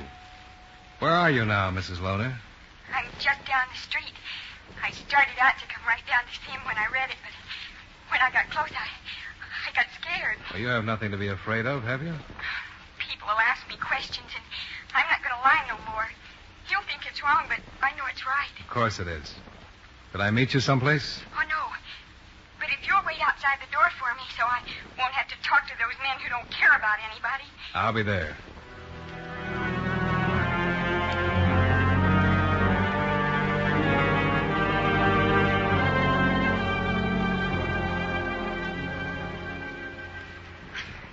I'm so mixed up, Mr. Dollar. I don't know what I'm thinking. But I always knew that something as bad as this was going to happen. I always knew when it happened, I'd have to do something. The fellow who was with him is named Bert Lucas. Yeah, we learned that. The police here phoned the police in Chicago and learned about him and about you. And about how you and your husband left. They weren't sure Bert Lucas was here, but we found out from your husband. I know where Bert Lucas is hiding. Where? I can't tell you by streets and roads, but in a car I could tell you how to drive there. How can you be sure he's there? He came by where we live after he got away from that trouble this morning. He didn't know Paul was hit. He said him and Paul got separated, and he was going out to that place that got burned down. The Monopoly Club? I'm killing him when I tell you this. Not necessarily, Mrs. Lohner. Oh, yes, I am. He knows he killed that man. He told me so. He said he'd never give himself up, but I don't care. He's in a cellar out there. That's where he is. He was going to wait till dark, but he's in a cellar out there.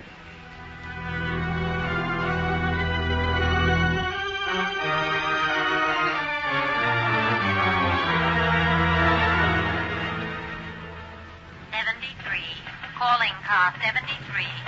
Ignore previous call and return to your station. Car 50. 50. What is your present location? Car 50 proceeding west on Trent Street between Hudson and Pine. Proceed to the Monopoly Club and stand by. Monopoly Club. Roger. Now, that's Burnett's car. He has 3 men with him. Lucas may be hearing these cars. Any more might scare him out. Yeah. I think we better move in. I'll leave 1 man here with the searchlights in case we need him. Hi, Burnett. You have a Thompson? 2 of them, Sergeant. Good. When it's dark, you may try to run for it. Leave 1 of your men here in case we need some light. Right. Hillary, get the search trained on the wreckage and be ready if we need it. Well, you've been here before, Dollar. I haven't. I didn't spot any cellar. Oh. All right. 2 Thompsons on each end. And we'll move straight in. Quickly until we get to the wreckage. He's armed.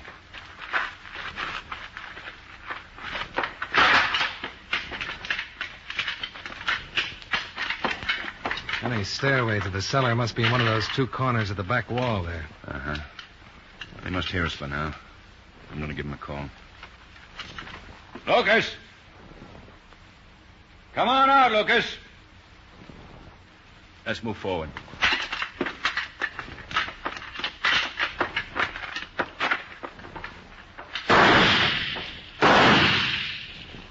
He hit one of your men. Get down. Get down, Burnett. Really, he's hit, Sergeant. How bad? Really. In the stomach, Sergeant. He's passed out. I saw the muzzle flashes, Sergeant. Back there. Where you can see that timber at an angle. Oh, I thought it was farther to the left. Hillary! Lights! Burnett! Cover me! Right. All right, Lucas. Come on out before you blast it out.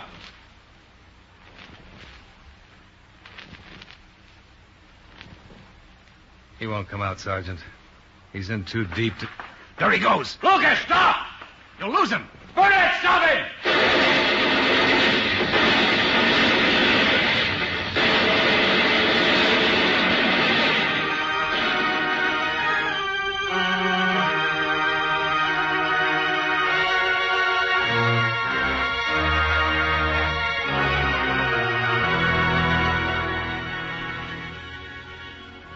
Expense account item 2, $35.50. Miscellaneous. Food, extra mileage, etc., etc. Expense account total, $62.20. Yours truly, Johnny Dollar.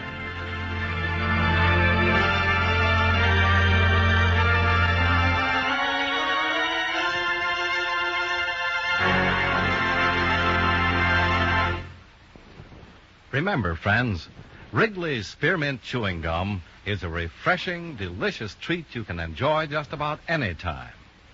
Chew a few sticks of Wrigley's Spearmint during the day and see how the good chewing helps keep you feeling fresh and alert. The lively, full-bodied flavor of Wrigley's Spearmint Gum cools your mouth, freshens your taste, and sweetens your breath. The chewing itself gives you a nice little boost, helps you keep going at your best. Millions of people get real chewing enjoyment out of Wrigley's Spearmint Gum every day, and we know that you'll enjoy it, too. Get a few packages and always keep some handy. That's Wrigley's Spearmint Chewing Gum. Healthful, refreshing, delicious.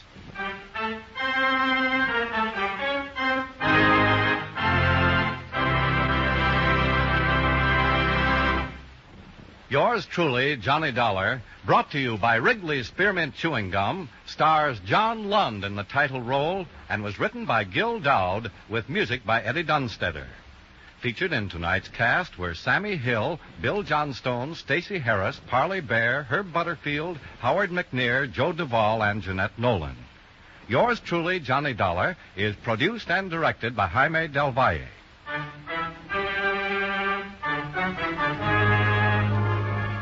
The makers of Wrigley's Spearmint Chewing Gum hope you enjoyed tonight's story of Johnny Dollar and that you're enjoying delicious Wrigley's Spearmint Gum every day. This is Charles Lyon, inviting you to join us again next week at this same time when, from Hollywood, John Lund returns as... Yours truly, Johnny Dollar. This is the CBS Radio Network.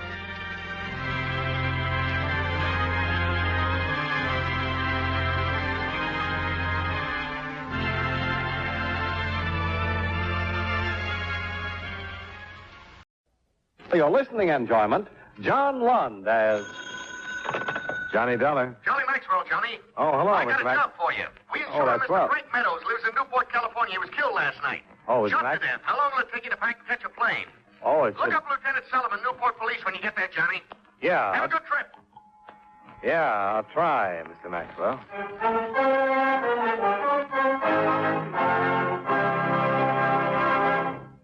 Right now, I'd like to take a few minutes of your time to pass on a thought which, incidentally, concerns time.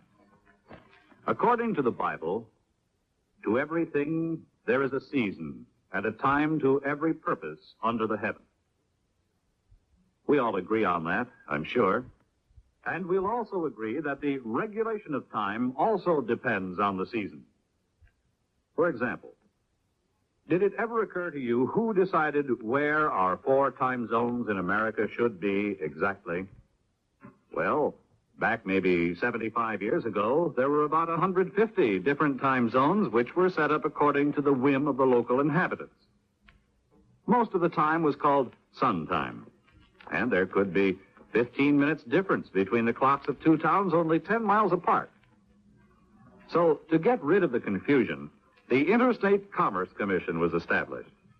It divided the United States into 4 standard time zones so that railroads, planes, buses, and the mail could run on schedule. Of course, if a city wants to go on daylight saving time during the summer, that's a decision which is made locally. The standard time remains the same everywhere else. But setting the nation's clocks isn't the only job of the Interstate Commerce Commission, however. It also makes rules and regulations for the various means of transportation which go from one state to another. It sees that railroads, truck lines, barges, and boats operate safely, charge reasonable rates, and give good, dependable service. It also protects trucks and bus drivers from working such long hours that they might fall asleep while they're driving. The Commission also demands that trains, engines, and machines have safety and stop devices.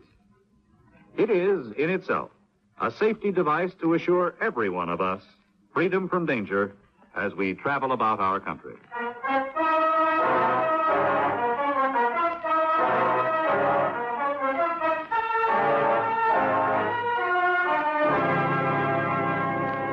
Expense account submitted by Special Investigator Johnny Dollar to Home Office, Universal Bonding and Indemnity Company, Hartford, Connecticut. The following is an accounting of expenditures during my investigation of the Barton Baker matter. Expense account item 1, $195.80. Plane fare and incidentals from Hartford to Los Angeles. I arrived at International Airport at 11 the morning of the 26th and rented a car there. An hour later, I was pulling into Newport, a sea town not far down the coast. At the police station, I met Lieutenant Solomon, and we discussed the case. Frank Meadows ran a boat chartering service. Did you know him? Yeah. Excuse me. Open a window. Sure has been hot the last couple of days.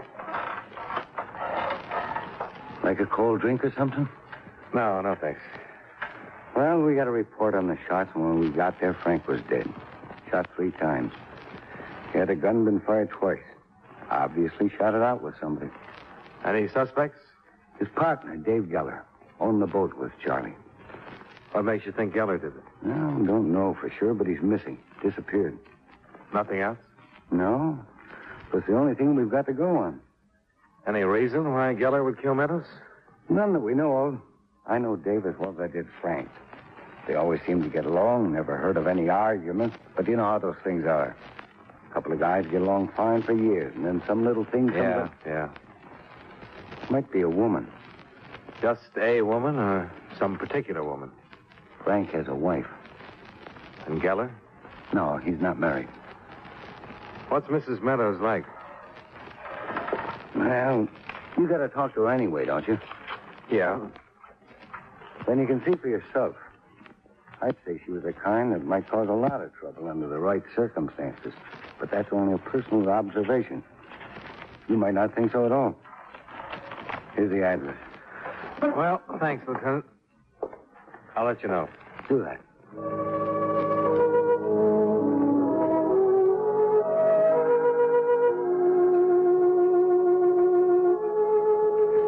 Ten minutes later, I was pulling up to a pleasant little house that faced the bay. Mrs. Meadows met me at the front door. I don't generally make snap judgments, but at first sight, I was inclined to go along with the lieutenant. Mrs. Meadows was very attractive. Tan, blonde, and could have been in mourning, but I doubted it, even though her tight bathing suit was black. I introduced myself, and she showed me into the living room. Sit down, Mr. Dollar. Thank you. You'll have to forgive me. I've been getting some sun. Oh, I don't mind. I practically live in a bathing suit during the summer. Surprised the beach isn't more crowded. You're from the insurance company. That's right. I was sent out to investigate your husband's death. I'll be glad to help any way I can. I'd appreciate it. How much was my husband insured for? Don't you know? I have no idea. I knew he had insurance, but I never knew how much. $25,000.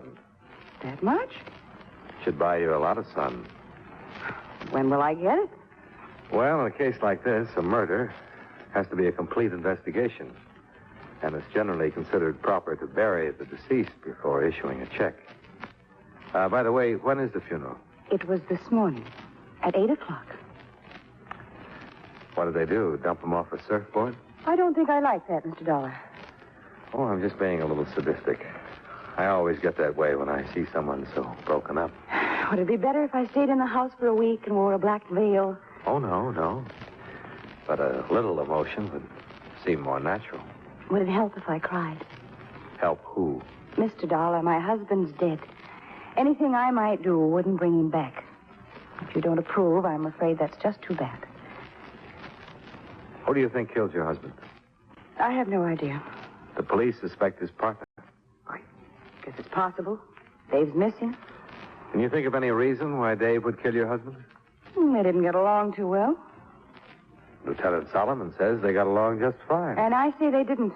I think I know more about it than Lieutenant Solomon. Okay. Suppose you tell me why they didn't get along. They just didn't. They disagreed a lot.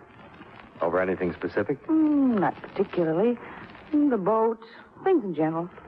They'd known each other for years, been partners for nearly 10. Friendships wear thin sometimes. Before they left on the trip, they had an argument. About what? Frank didn't tell me. Just came home and said he'd had a fight with Dave. The next morning, they left. The following morning, when they returned, Lieutenant Solomon called me and said Frank had been killed. Where did they go? Down the coast after Yellowtail. Who chartered the boat? No one. They went alone. Well, thank you, Mrs. Meadows. If you happen to hear from Dave, get in touch with the police, will you?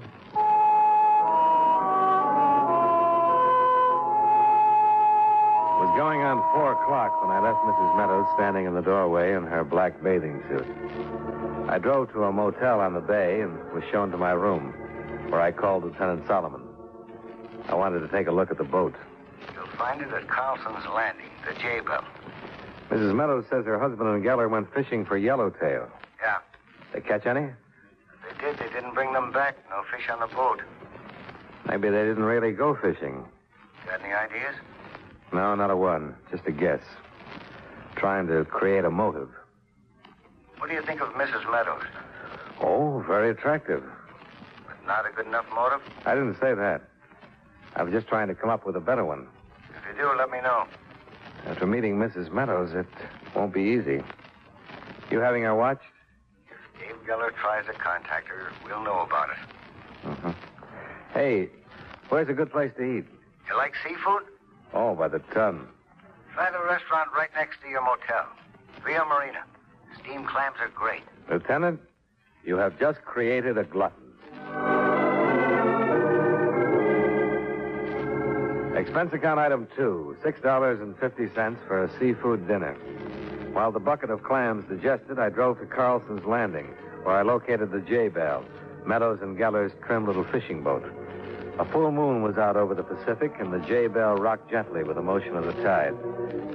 The landing was deserted except for a big gray cat that scurried onto one of the other boats as I walked past. I stood looking at the J-Bell for a minute, listening to the sounds of the ocean. Then I climbed aboard. The hatch leading below to the cabin was unlocked, so I opened it and went down the short ladder. The moonlight sifted in through the starboard porthole, but the rest of the cabin was in pitch darkness. I felt around for some kind of light. Stay right where you are. Huh? Don't move. I got a gun. Okay. I can see you. If you move a finger, I'll kill you. Okay. I'm not moving. Well, what happens? Do we stay here all night? No. Better take a look at you. I don't want to make a mistake. Yeah, I think that's a good idea. Light switch is right behind you to your left. But keep facing me. Just reach back. I thought so. You thought so what? Baker sent you. Baker? You're not a cop. I know the cops in town. You must be Dave Geller. You know I'm Geller. Look, my name is Dollar. I'm an insurance investigator. Sure. I'll show you my credentials. Keep your hands at your sides. I'm telling you the truth. I work for the Universal Bonding and Indemnity. Your ex-partner was insured with us. Turn around. Put your hands over your head. Look, I'm telling... You look. I'm not kidding, mister. Okay.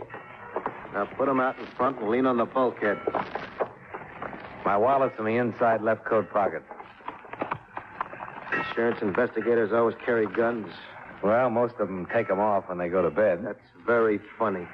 I'm glad you liked it. You'll find the permit for the gun in the wallet, and the wallet is still in my... You satisfied? Turn around. But keep your hands up. Well, you saw the identification. Okay, so you're an insurance investigator. Still doesn't help me. Just what kind of help were you expecting? None. I mean, now I got to do something with you. Can't let you go back to the police and tell them you found me. They'll nail you sooner or later. They want you for murder. Yeah, I know. Why did you kill him? I didn't. Then what are you hiding for? That's none of your business. All right, now we're back to me. What happened? You'll just have to stick around for a while. Sure. Hold it. What's the matter? Somebody's coming. Turn up that light, quick. You just stay where you are and don't make a sound. Probably the police. If it is, you're going to take me out of here. Yeah, for a guy who's innocent. Shut up. Right outside the boat. Good, all right. Yeah, I thought so, too. Maybe your hunch was right. Listen, you can only say it once. If something happens to me, get to Bernie's garage, understand? Bernie's garage? Come aboard. What do I do at Bernie's garage? I don't know why I'm trusting you, but I gotta trust somebody. Tell Bernie I sent you. Ask him for the toolkit. The toolkit? And I didn't kill Frank. Look out, I'm going topside.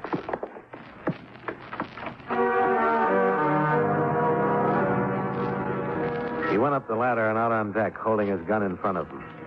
I thought about trying to stop him, but he moved too fast. And besides, he had my gun stuck in his belt. I was going up the ladder when the shooting started, and being a practical man, I stopped halfway up and ducked.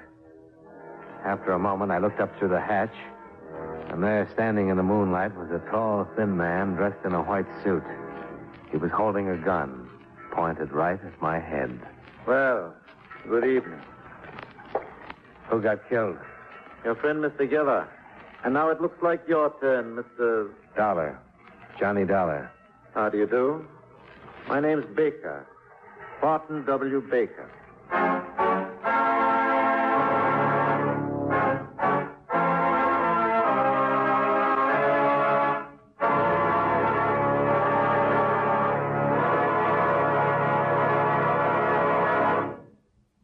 You know, many great men have attained the highest office in our land, the presidency of the United States. Can you guess the name of this man? He was descended from an English family which landed in Plymouth in 1624 and was a native of Ohio. In the late 1880s, he was a newspaper editor in that state, and as senator in 1900, he opposed federal control of food and fuel. As president, he supported prohibition and backed the 19th Amendment, which gave women the voting privilege. His administration also saw the establishment of the national budget system. If you don't have his name by now, here's another clue. During his presidency, the Lincoln Memorial was dedicated. Who was he? Warren G. Harding, 29th President of the United States. His life is part of your American heritage.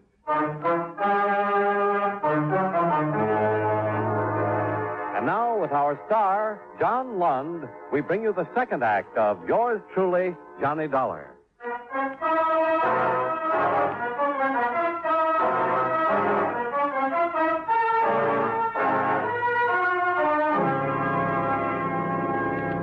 The tall, thin man in the white suit who called himself Baker came down the ladder into the cabin. He flipped on the lights again and stood facing me, a half smile twisted on his lips. We said nothing. After a moment, another man appeared at the hatch and called down to the white suit. He's dead. What'll I do with him? Throw him in the ocean.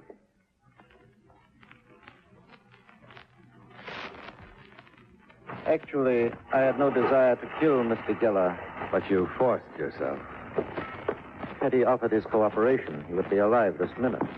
Yeah, he's in the water, but those shots are sure to bring somebody. And we must expedite matters as quickly as possible. Mr. Dollar, where is the toolkit? The toolkit? Oh, come, Mr. Dollar. The shooting has forced me to a tight schedule. I want to know what Geller did with the tools. Look, I don't know what you're talking about. Hank. Yes, sir. Now, wait a minute. Oh. As you can see, Mr. Dollar, I mean to have the information one way or another. Look, One moment, Hank. Mr. Dollar, I was prepared to offer the late Mr. Geller $5,000 for the toolkit. I'll make you the same offer. It's a good offer. But how can I give you something I don't know anything about? $10,000. I don't know anything about a toolkit. You've been with Mr. Geller? Sure. I can't believe you were discussing the weather. Oh, hardly. I'm an insurance investigator. I'm investigating Frank Meadows' murder. Can you prove it? Certainly. Something wrong? My wallet is in Geller's pocket. I'm not lying. I think Geller sent for you and told you where he hid the toolkit. Look, I found Geller hiding on the boat. He pulled a gun on me and Time is too short. Hank. Now, look, I'm telling you that... Oh! Where is it? I don't know. Oh. The toolkit, Mr. Dollar. I don't know anything about it. Baker's handyman beat me until I was asleep, trying to make me give up the information Geller had passed on a few minutes before he was killed.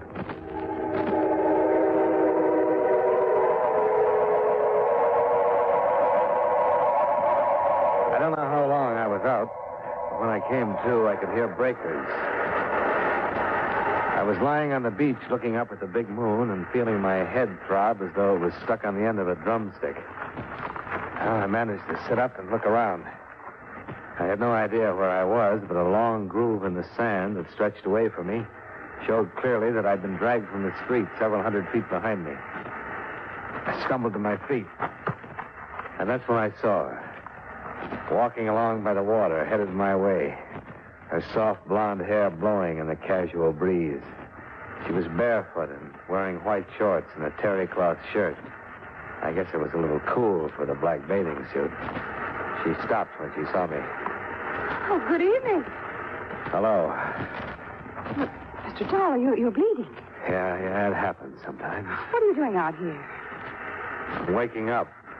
What are you doing? Oh, I was just taking a walk. But, your face, it's all bruised. How far is your house? Down the beach, about a mile. You think you could scare up some iodine? Yes. Come on. Oh. Still a little dizzy. Here, put your arm around me. Better? Much?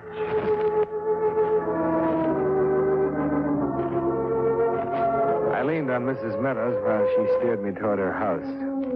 Her hair smelled clean and fresh with just a touch of perfume. In the house, she found the iodine and touched up the sore spots. It's so hurt. Oh. Sorry. Yeah. All right, I'll make it. What in the world happened? You know a man named Baker? Baker? No. Runs around with a handyman named Hank. No, I've never heard of him. I found Dave Geller tonight. Where? On the J-Bell. On the J-Bell? Why would he go there? Best place to hide. Last place the police would look. Did he do this to you? Oh, no. Hank did. With Baker's blessings. But why? Well, I don't know. I'm not sure. When I found Geller, he was hiding on the J-Bell. He pulled a gun on me. And Baker and Hank showed up, and it turned into a shooting match. Do you know anything about some kind of a toolkit? Toolkit? I know it sounds silly, but Geller got killed for it. I nearly took the same trip. Because of a toolkit? I don't see what... Before Geller got killed, he told me to go to Bernie's garage. That's on Maple Street. He told me to tell Bernie that he sent me and to ask for the toolkit. I still don't understand what's so important about a toolkit. I don't know, but something is. Your husband was probably killed for the same reason. What are you going to do? Go over to Bernie's garage and take a look at this toolkit. Do me a favor. Certainly. Call Lieutenant Solomon and tell him where I've gone. Tell him to meet me there. All right. Oh, I haven't got a car. Still down at the landing. Use mine. I'll get you the keys. Thanks. I drove her car over to the garage on Maple Street, parked it, and got out. The garage was open, and the sign over the door read 24-hour service. I went in and found a mechanic stretched out on a bench, sound asleep. Hey.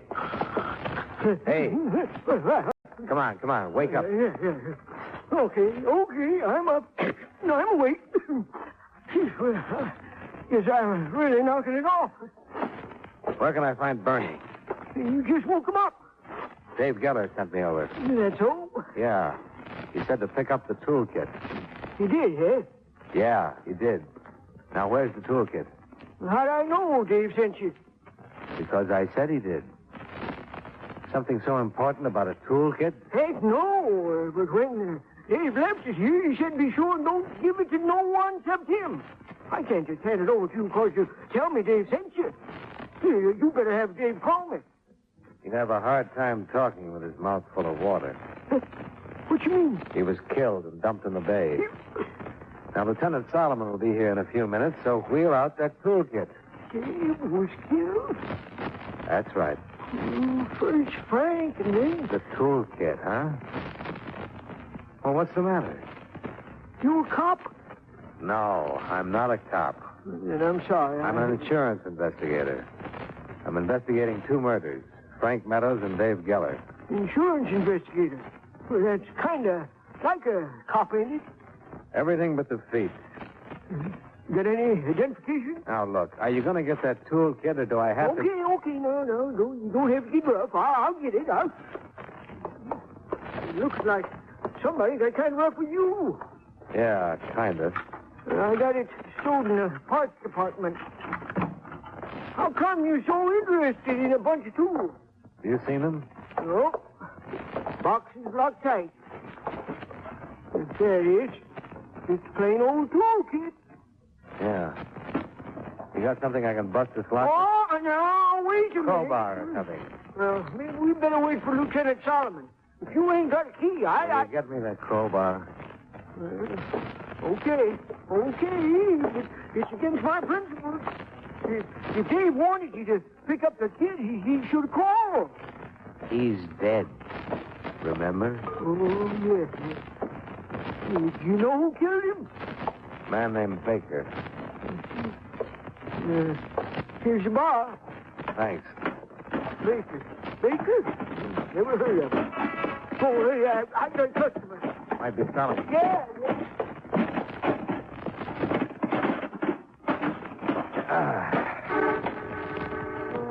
I lifted the lid and looked in. I couldn't have been more surprised. Because there in the box was exactly what I didn't expect to find. Tools. About 50 of them. All sizes, brand new. All the tools were painted black. But on the handle of a large wrench, there was a small space that had been scraped down to the metal. I picked the wrench up and looked at it more closely. Took out a pocket knife and scraped some shavings from the metal. I stood up and held the shavings under the light. And then I understood a whole lot of things. The shavings were solid platinum. Hey, mister, you got visitors. We meet again, Mr. Dollar. It was Barton W. Baker, complete with white suit, gun, and bodyguard. He looked at the platinum wrench I held in my hand, smiled, and moved slowly across the room toward me. I couldn't help it, mister. They held a gun on me and made me take them back here. Get up. Take the old man out to the garage, Hank, and guard him until I'm finished with Mr. Dollar. Yes, sir. Honest, mister, I'm Go sorry. on, old man. Go on. Well, Mr. Dollar, you were lying to us. I thought so. That's why you let me live, so I'd lead you here. Precisely. The tools are platinum. Of course. But you knew that. Geller just told me where to find them. I had no idea what they were. Well, I'm afraid your curiosity will be short-lived. I kind of thought that was the way it was. You killed Frank Meadows because he discovered the secret of the tools. Yes. If he had simply picked me up and landed me, as he was paid to do, I take it you're an alien, Mr. Baker? Correct. Would I know your government, Mr. Baker? Unless you happen to be deaf, dumb, and blind. Now, if you'll just proceed with me back to the garage. One more question. Yes? How did Dave Geller get hold of the kit? He and Meadows were offered a large sum of money for picking me up on the other side of the border. Aboard the boat, Geller grew suspicious of the kit, and knowing that I could not possibly notify the authorities of its theft, he forced me at gunpoint to go ashore and leave the kit with him. Fortunately, I got to a phone and notified our operatives in Los Angeles. They met the boat when it docked. And killed Meadows, but Geller escaped. Correct. Now, Mr. Dollar, I'm in a great hurry. Well, I missed another shooting, but so did Baker, for that matter. When Hank yelled, Baker turned just enough to give me a chance to swing the heavy platinum wrench. What's it all about, Dollar? I thought you'd never get here, Lieutenant. Mrs. Meadows called and said to get right over. You know something? I think you owe her an apology. Okay, so she'll get an apology after you tell me who the guy on the floor is and who the guy was I had to kill in the garage. Here. Have a platinum wrench. A what? Yeah. Mr. Baker is going to have one very expensive headache.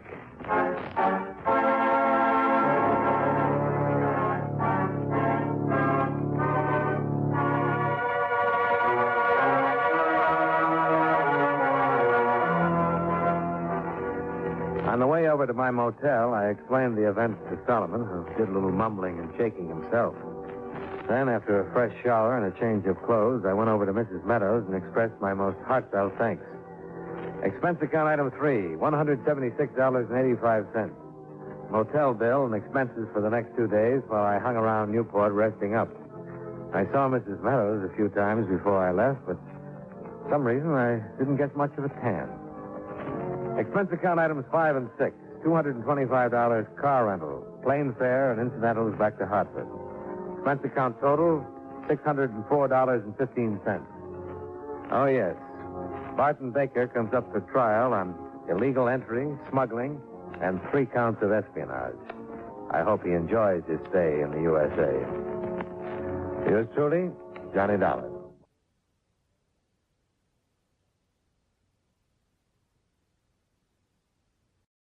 For your listening enjoyment, John Lund as Johnny Dollar. Mitchell, Johnny.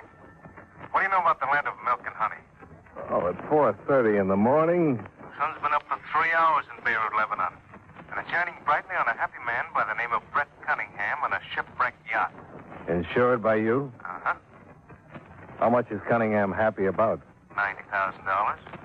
I don't blame him. Good night, Mitch. The yacht went down in calm weather on a smooth sea, Johnny. Johnny? Well, I've always wondered what milk and honey taste like.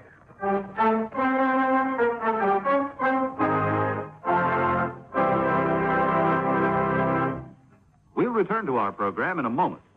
But first, I'd like to talk to you about housekeeping.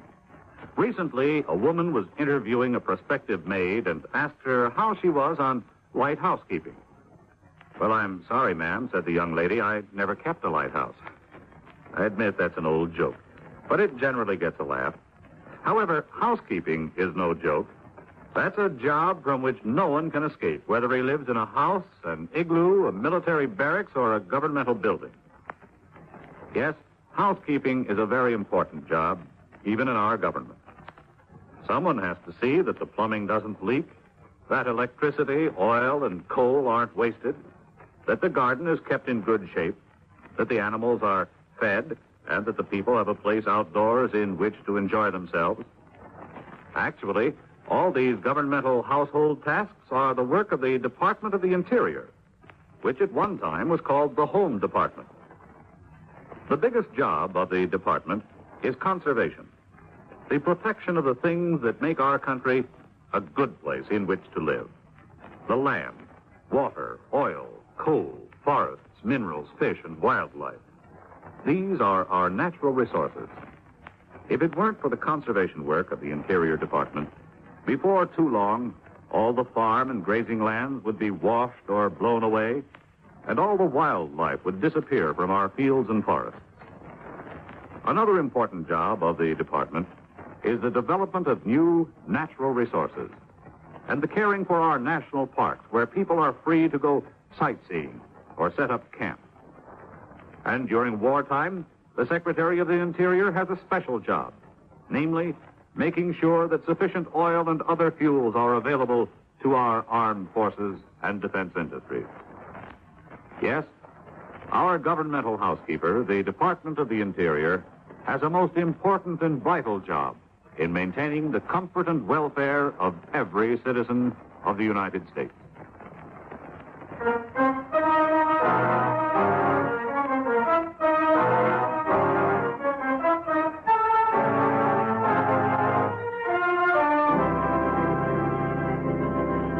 Expense account submitted by Special Investigator Johnny Dollar to Home Office, Eastern Indemnity and Insurance Company, Hartford, Connecticut.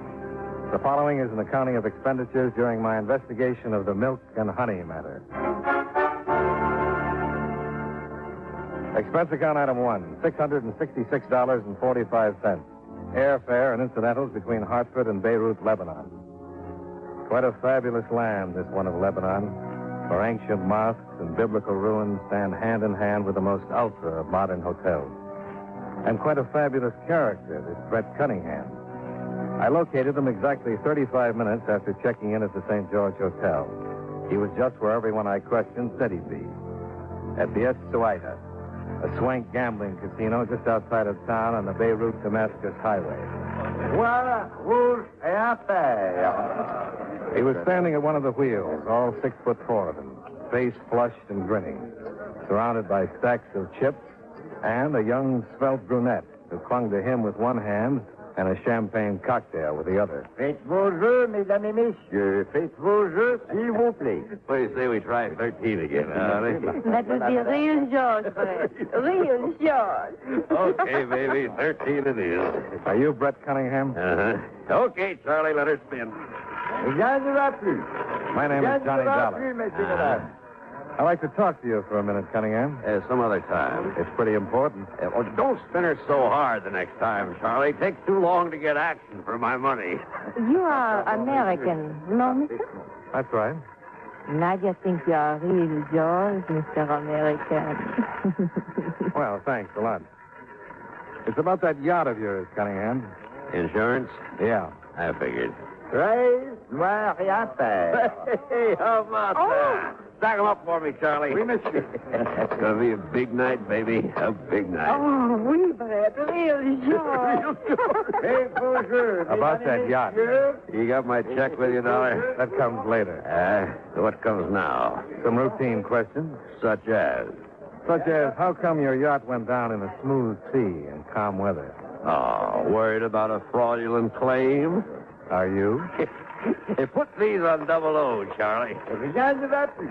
Rien ne va plus, mesdames et messieurs. Well, Mr. Cunningham? Oh, yeah.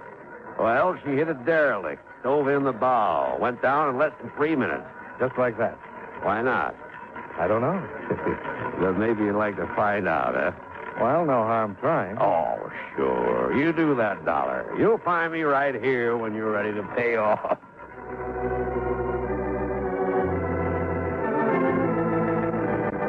Expense account item 2, $7.50. Cab fare to the casino and back to the harbor in Beirut. Obviously, I was getting nowhere trying to compete with a wind streak and the sultry Nadja for Brett Cunningham's attention. But I figured I might do better with the man who'd sent in the official report on the sinking of Cunningham's yacht, Port Commissioner Floro.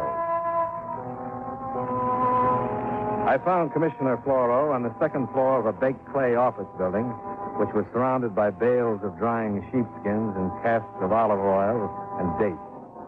A wheezing electric fan fought a losing battle with the overpowering heat, but it did succeed in spreading the odors around to maximum effect. I regret that you have been welcomed by this unseasonable heat wave, Monsieur Dollar. It's a very unusual weather for Beirut at this season of the year. I'll overlook the weather, Commissioner, in exchange for some information. Oh, you have not read my official report on the sinking of Monsieur Cunningham's yacht? I've read it, yes. Ah, then it is not explicit enough for your purposes? Well, I'm not sure. Would you mind running over the highlights for me again? No, not at all. At approximately 10:23, the evening of the 28th of November, Monsieur Cunningham's yacht, the Happy Time, struck a submerged derelict some 200 meters off the coast of Lebanon. It went down within 3 minutes' time. There's no question about that being the cause of the sinking? We have a sworn affidavit to that effect, signed by Monsieur Cunningham and one sailor out of the crew of 8 who survived the sinking with him. No other witnesses? None.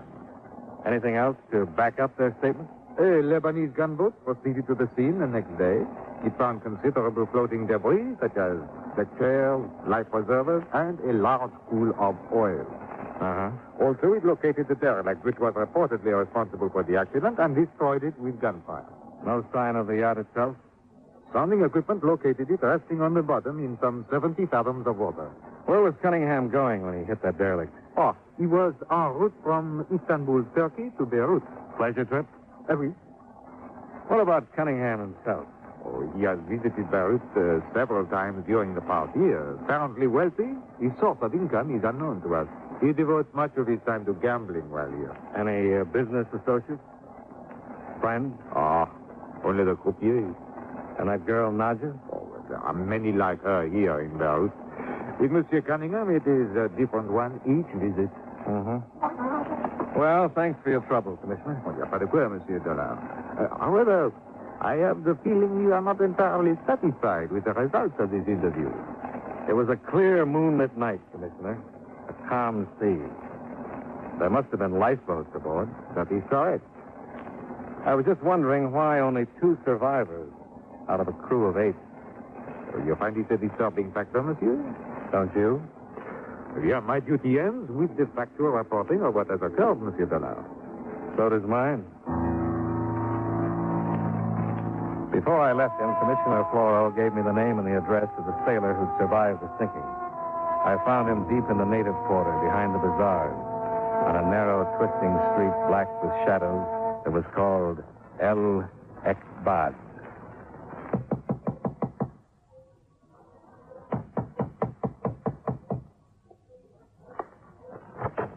Oh, it is to be regrettable, Effendi. It is to be most regrettable. What is? My sweethearts, Effendi, they are so delicate, so sensitive. It is their feeding time. Interruptions disturb them. You understand. You talking about those birds in there? My sweethearts, Effendi. My lovely feathered darlings. They are so sensitive. I cannot talk now. You understand. You will excuse, please. No, just a minute. You're Casimir Andescu? It is so, Effendi. Well, my name is Dollar, insurance investigator. I'd like to ask you a few questions about the sinking of Brett Cunningham's yacht.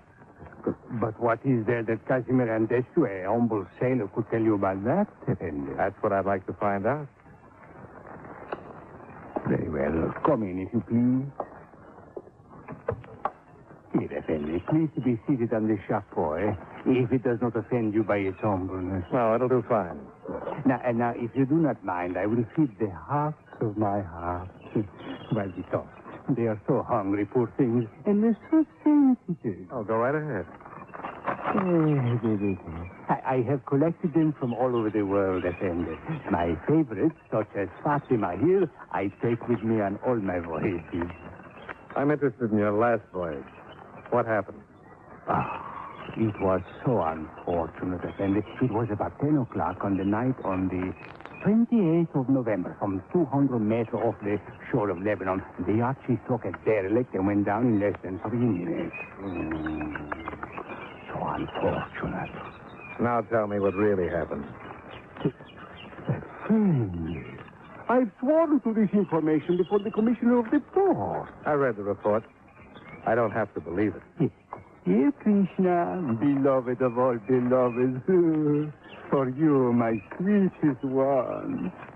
Well, Mr. Andescu? Effendi, I am but a poor man. How much? You understand, it is not for myself that I ask, Effendi. It is for these poor ones here. How much? Andescu is a reasonable man. He will ask only for the 10% of the claim. $9,000. Oh, I couldn't ask anyone to be that reasonable. Is it 6,000, perhaps? 500. Effendi, my ancestors would shorn me in paradise. Well, that'd show pretty good taste. 500. Oh, it is most regrettable, Effendi, but Andescu can tell you nothing. Okay. It is not that I am mercenary, Effendi. So far as money is concerned, I would not ask 1 dinar for myself. You understand what I am saying, Effendi? Oh, sure. It's strictly for the birds. Expense account item 3, $27.50. A radiogram to Intelligence Division, Turkish Police in Istanbul. Expense account item 4, $3.50. Cab fare out to the Estuado Casino. The return trip being occasioned by a phone call just as I was climbing into bed for the night. Johnny Dollar. Brett Cunningham, Dollar. Oh, what's on your mind, Cunningham? That check for $90,000. Well, you sound anxious. Your win streak peter out? No, still doing all right. But you've just hit all over the board. Being cryptic doesn't suit your personality. How about honesty? I'll be happy to read any character references in the morning. Wouldn't you rather read my signature on a quit claim to that insurance tonight? You don't sound as though you've been drinking. I haven't. Well, why the sudden change of attitude? Are you interested in analyzing me or in that quit claim? Where are you? At the casino. I'll be right there.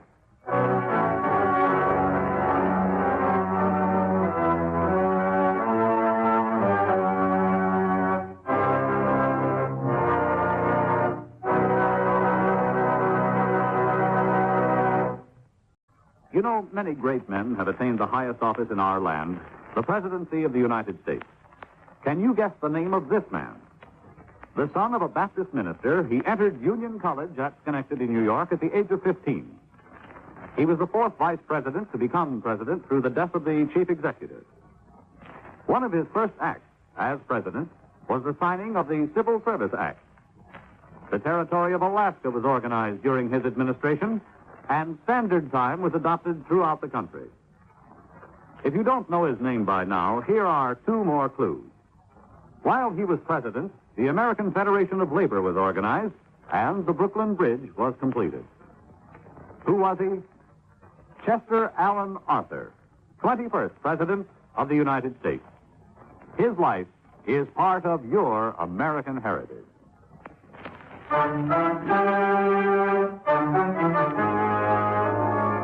And now, with our star, John Lund, we bring you the second act of Yours Truly, Johnny Dollar.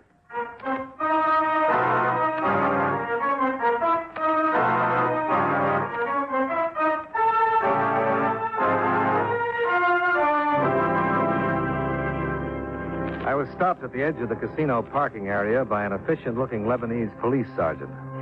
Over his shoulder, I could see portable floodlights, a rope-back crowd, a twisted heap of metal that was once an automobile, and the slim, dapper figure of Port Commissioner Floro.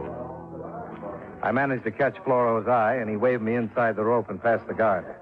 May I ask why you have returned here to the casino at this hour, Monsieur Dollar? Well, I'm not a gambling man, Commissioner. It was to see Monsieur Cunningham, then. That's a reasonable guess. You have arrived too late, Monsieur.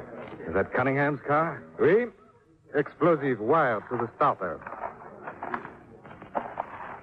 As you can see, his death must have been practically instantaneous. Yeah. Efficient, if not neat. Hey, why did you wish to see Monsieur Cunningham at this hour? He called me. He said he was ready to sign a release on his insurance claim. Oh, and why should he do that? I don't know. And this won't help to clarify it any.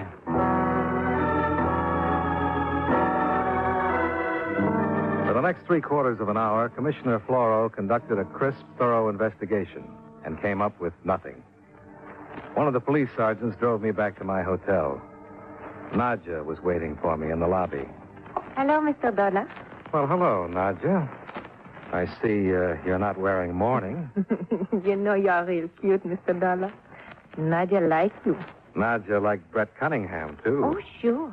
Brett, he was real yours. Only now Brett is real dead. So now Nadja liked Mr. Dollar. Oh, sure. Only Nadia likes something better than both of you. Well, now, that couldn't possibly be money, could it? You're so funny, Mr. Dollar. But of course it is money. $90,000. American. Did Cunningham promise you that insurance money? Oh, yes. Oh, you're too smart to have fallen for a line like that. And you must know that now, if the claim proves valid, it goes to Cunningham's heirs. Sure. That is where Nadia comes in. He named you in his will? No. He married me. Nadia is Mrs. Brett Cunningham. Is that not real crazy, Mr. Dollar? After Nadja dropped her little bombshell and took her giggling departure, I checked with Commissioner Floro, who in turn checked with the Public Records Administration. Brett Cunningham and Nadja had been married the evening before in the manager's office at the Essuido Casino. Expense account item 6, $17.25. Radio phone call to Istanbul, Turkey. I spoke with Chief Inspector Debrigi. £1,000, Mr. Dollar, for not having replied to your radiogram before this. But we have been having some difficulty in obtaining the information you request. Well, that happens, Inspector. What have you run into? We know that Mr. Cunningham's yacht, the Happy Time, sailed from Istanbul on the afternoon of the 24th November bound for Beirut. Our trouble has been with this motor schooner, the El Hussein. The El Hussein. What's that? Oh, a ship of Lebanese registry, 400 tons, launched in 1923. It was being towed by Mr. Cunningham's yacht. Who is the registered owner, Inspector? That is what has taken the time, Mr. Duff. We have no record of him in our files. We've been unable to learn anything about him. His name is Casimir Andescu. A quick run over to the native quarter verified what I was already pretty sure of. Andescu had flown with his birds of a feather. Expense account item 6, $55 for the rental of a motor launch, equipped with skipper, hand winch, 100 fathoms of good steel chain, and a number of grappling hooks. We sailed out of Beirut Harbor and headed northward up the coast of Lebanon.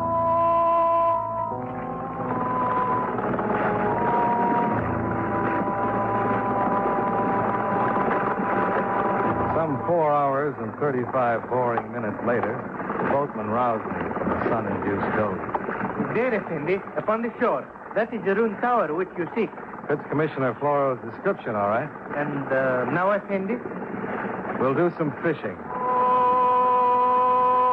I dropped about 70 fathoms of chain overboard with grappling hooks attached, and we began trolling slowly back and forth, some 200 meters offshore.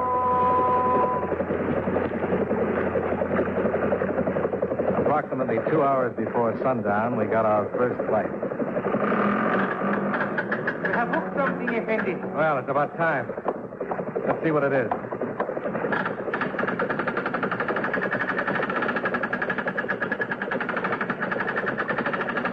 Suddenly, someone objected to our finishing the job. He's shooting, Effendi. It is coming from the shore. From that ruined tower, I think. Come on, let's get out of here.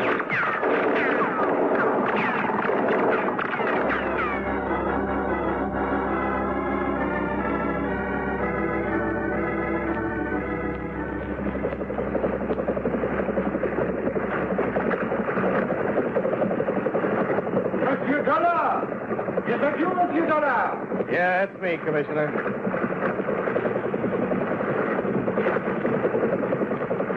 I have expected you back hours ago. I was beginning to be concerned that something had happened to you.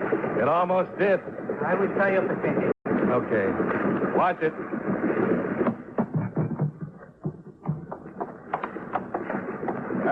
Did you have any success on your search, Monsieur Dollar? Well, that's a matter of definition. I've acquired a bad case of sunburn, a healthy respect for Tommy guns. Pardon? And this. That? What is it, monsieur? Well, it looks like part of the transom of a lifeboat. Care to look at the name on it? I couldn't make happy times out of it either. El Hussein. Eh bien, what do you think now, Monsieur Dollar? I think I'd better get some sunburn lotion.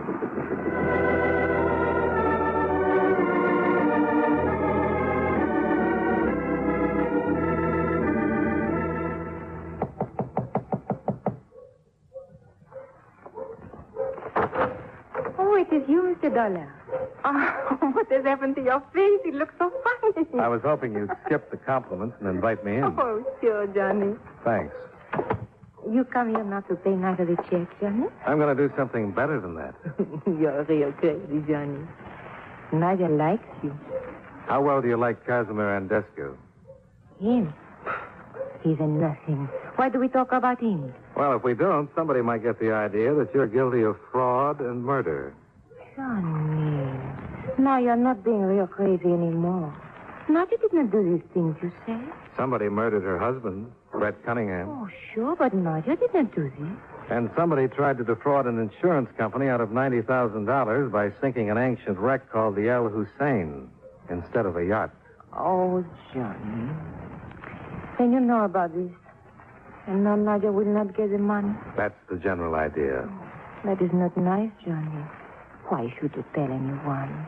If Nadia gets the money, she would give you half. That would be a real joy, no? You're missing a point somewhere, Nadia. Or didn't you know that you can't spend money in prison?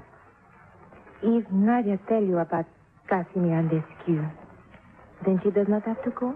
That depends on what she tells me. Oh. Nadia will tell you the truth. Oh, that'll be refreshing. You see, my Brett, he was gambling in Istanbul. He lose much money to Casimir and Eskew, $15,000. And he cannot pay. Casimir does not like this. Well, I don't blame him. That's a lot of money for a sailor not to collect.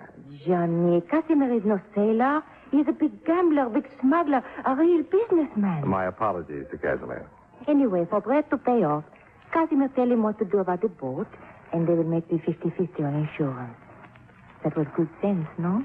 Let's not stop to discuss ethics at this point, shall we? Well, anyway, afterwards, Brett comes here. He gamble and win big.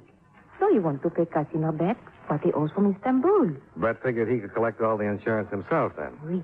It was smart of you, no? Oh, sure. But Casimir say no.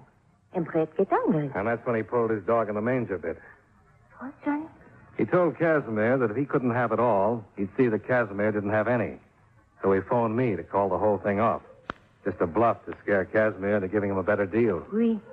Only Casimir, he got angry too. And wired Brett's car for him. Oui. Where's Casimir now? I think he's with the yacht, Johnny. And where is that? Up north, just beside of Tripoli, there's a small fishing village. Kabadi. Maybe you'll find him there. Maybe.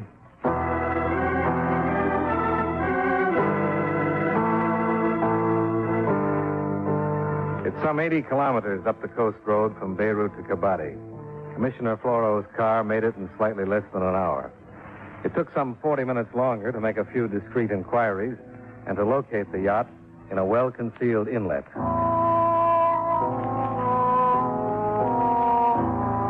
Even in the dark, the hasty remodeling work was apparent. A dummy stack, paint job, some false superstructure work. She couldn't have looked much like the trim yacht that had departed Istanbul a week or so ago. And even in the pitch dark below decks, it wasn't too tough to tell where Casimir Andescu was keeping himself. Please, Effendi, I regret, but that is far enough. We want to talk with you, Andescu. That is so regrettable, Effendi.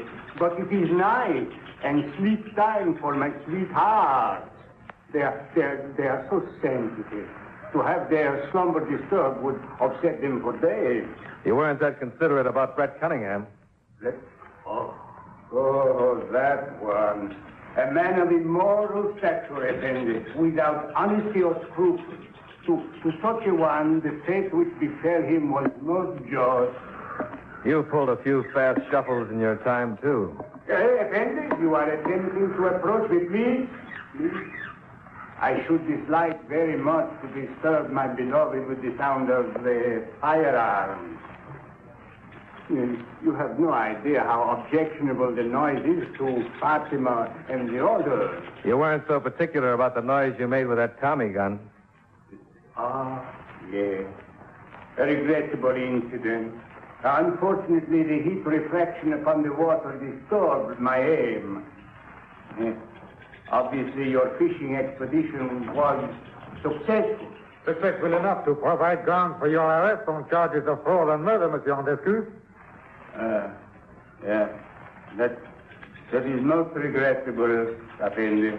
I must ask you to drop whatever weapons you have and return to Beirut in my custody. Oh, but you must understand that I cannot do that, Effendi. I simply cannot do that. There would be no one left to care for my sweetheart. Watch it, Paul!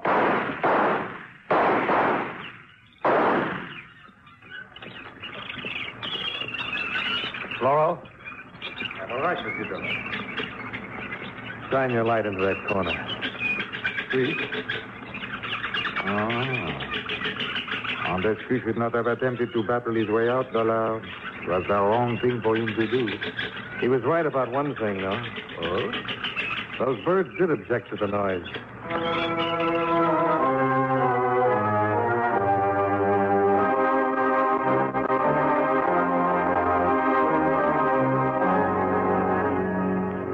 Expense account item 7, $703.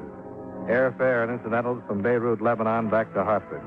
Expense account total, $1,480.20. Incidental remarks, I'd still like to know what milk and honey taste like.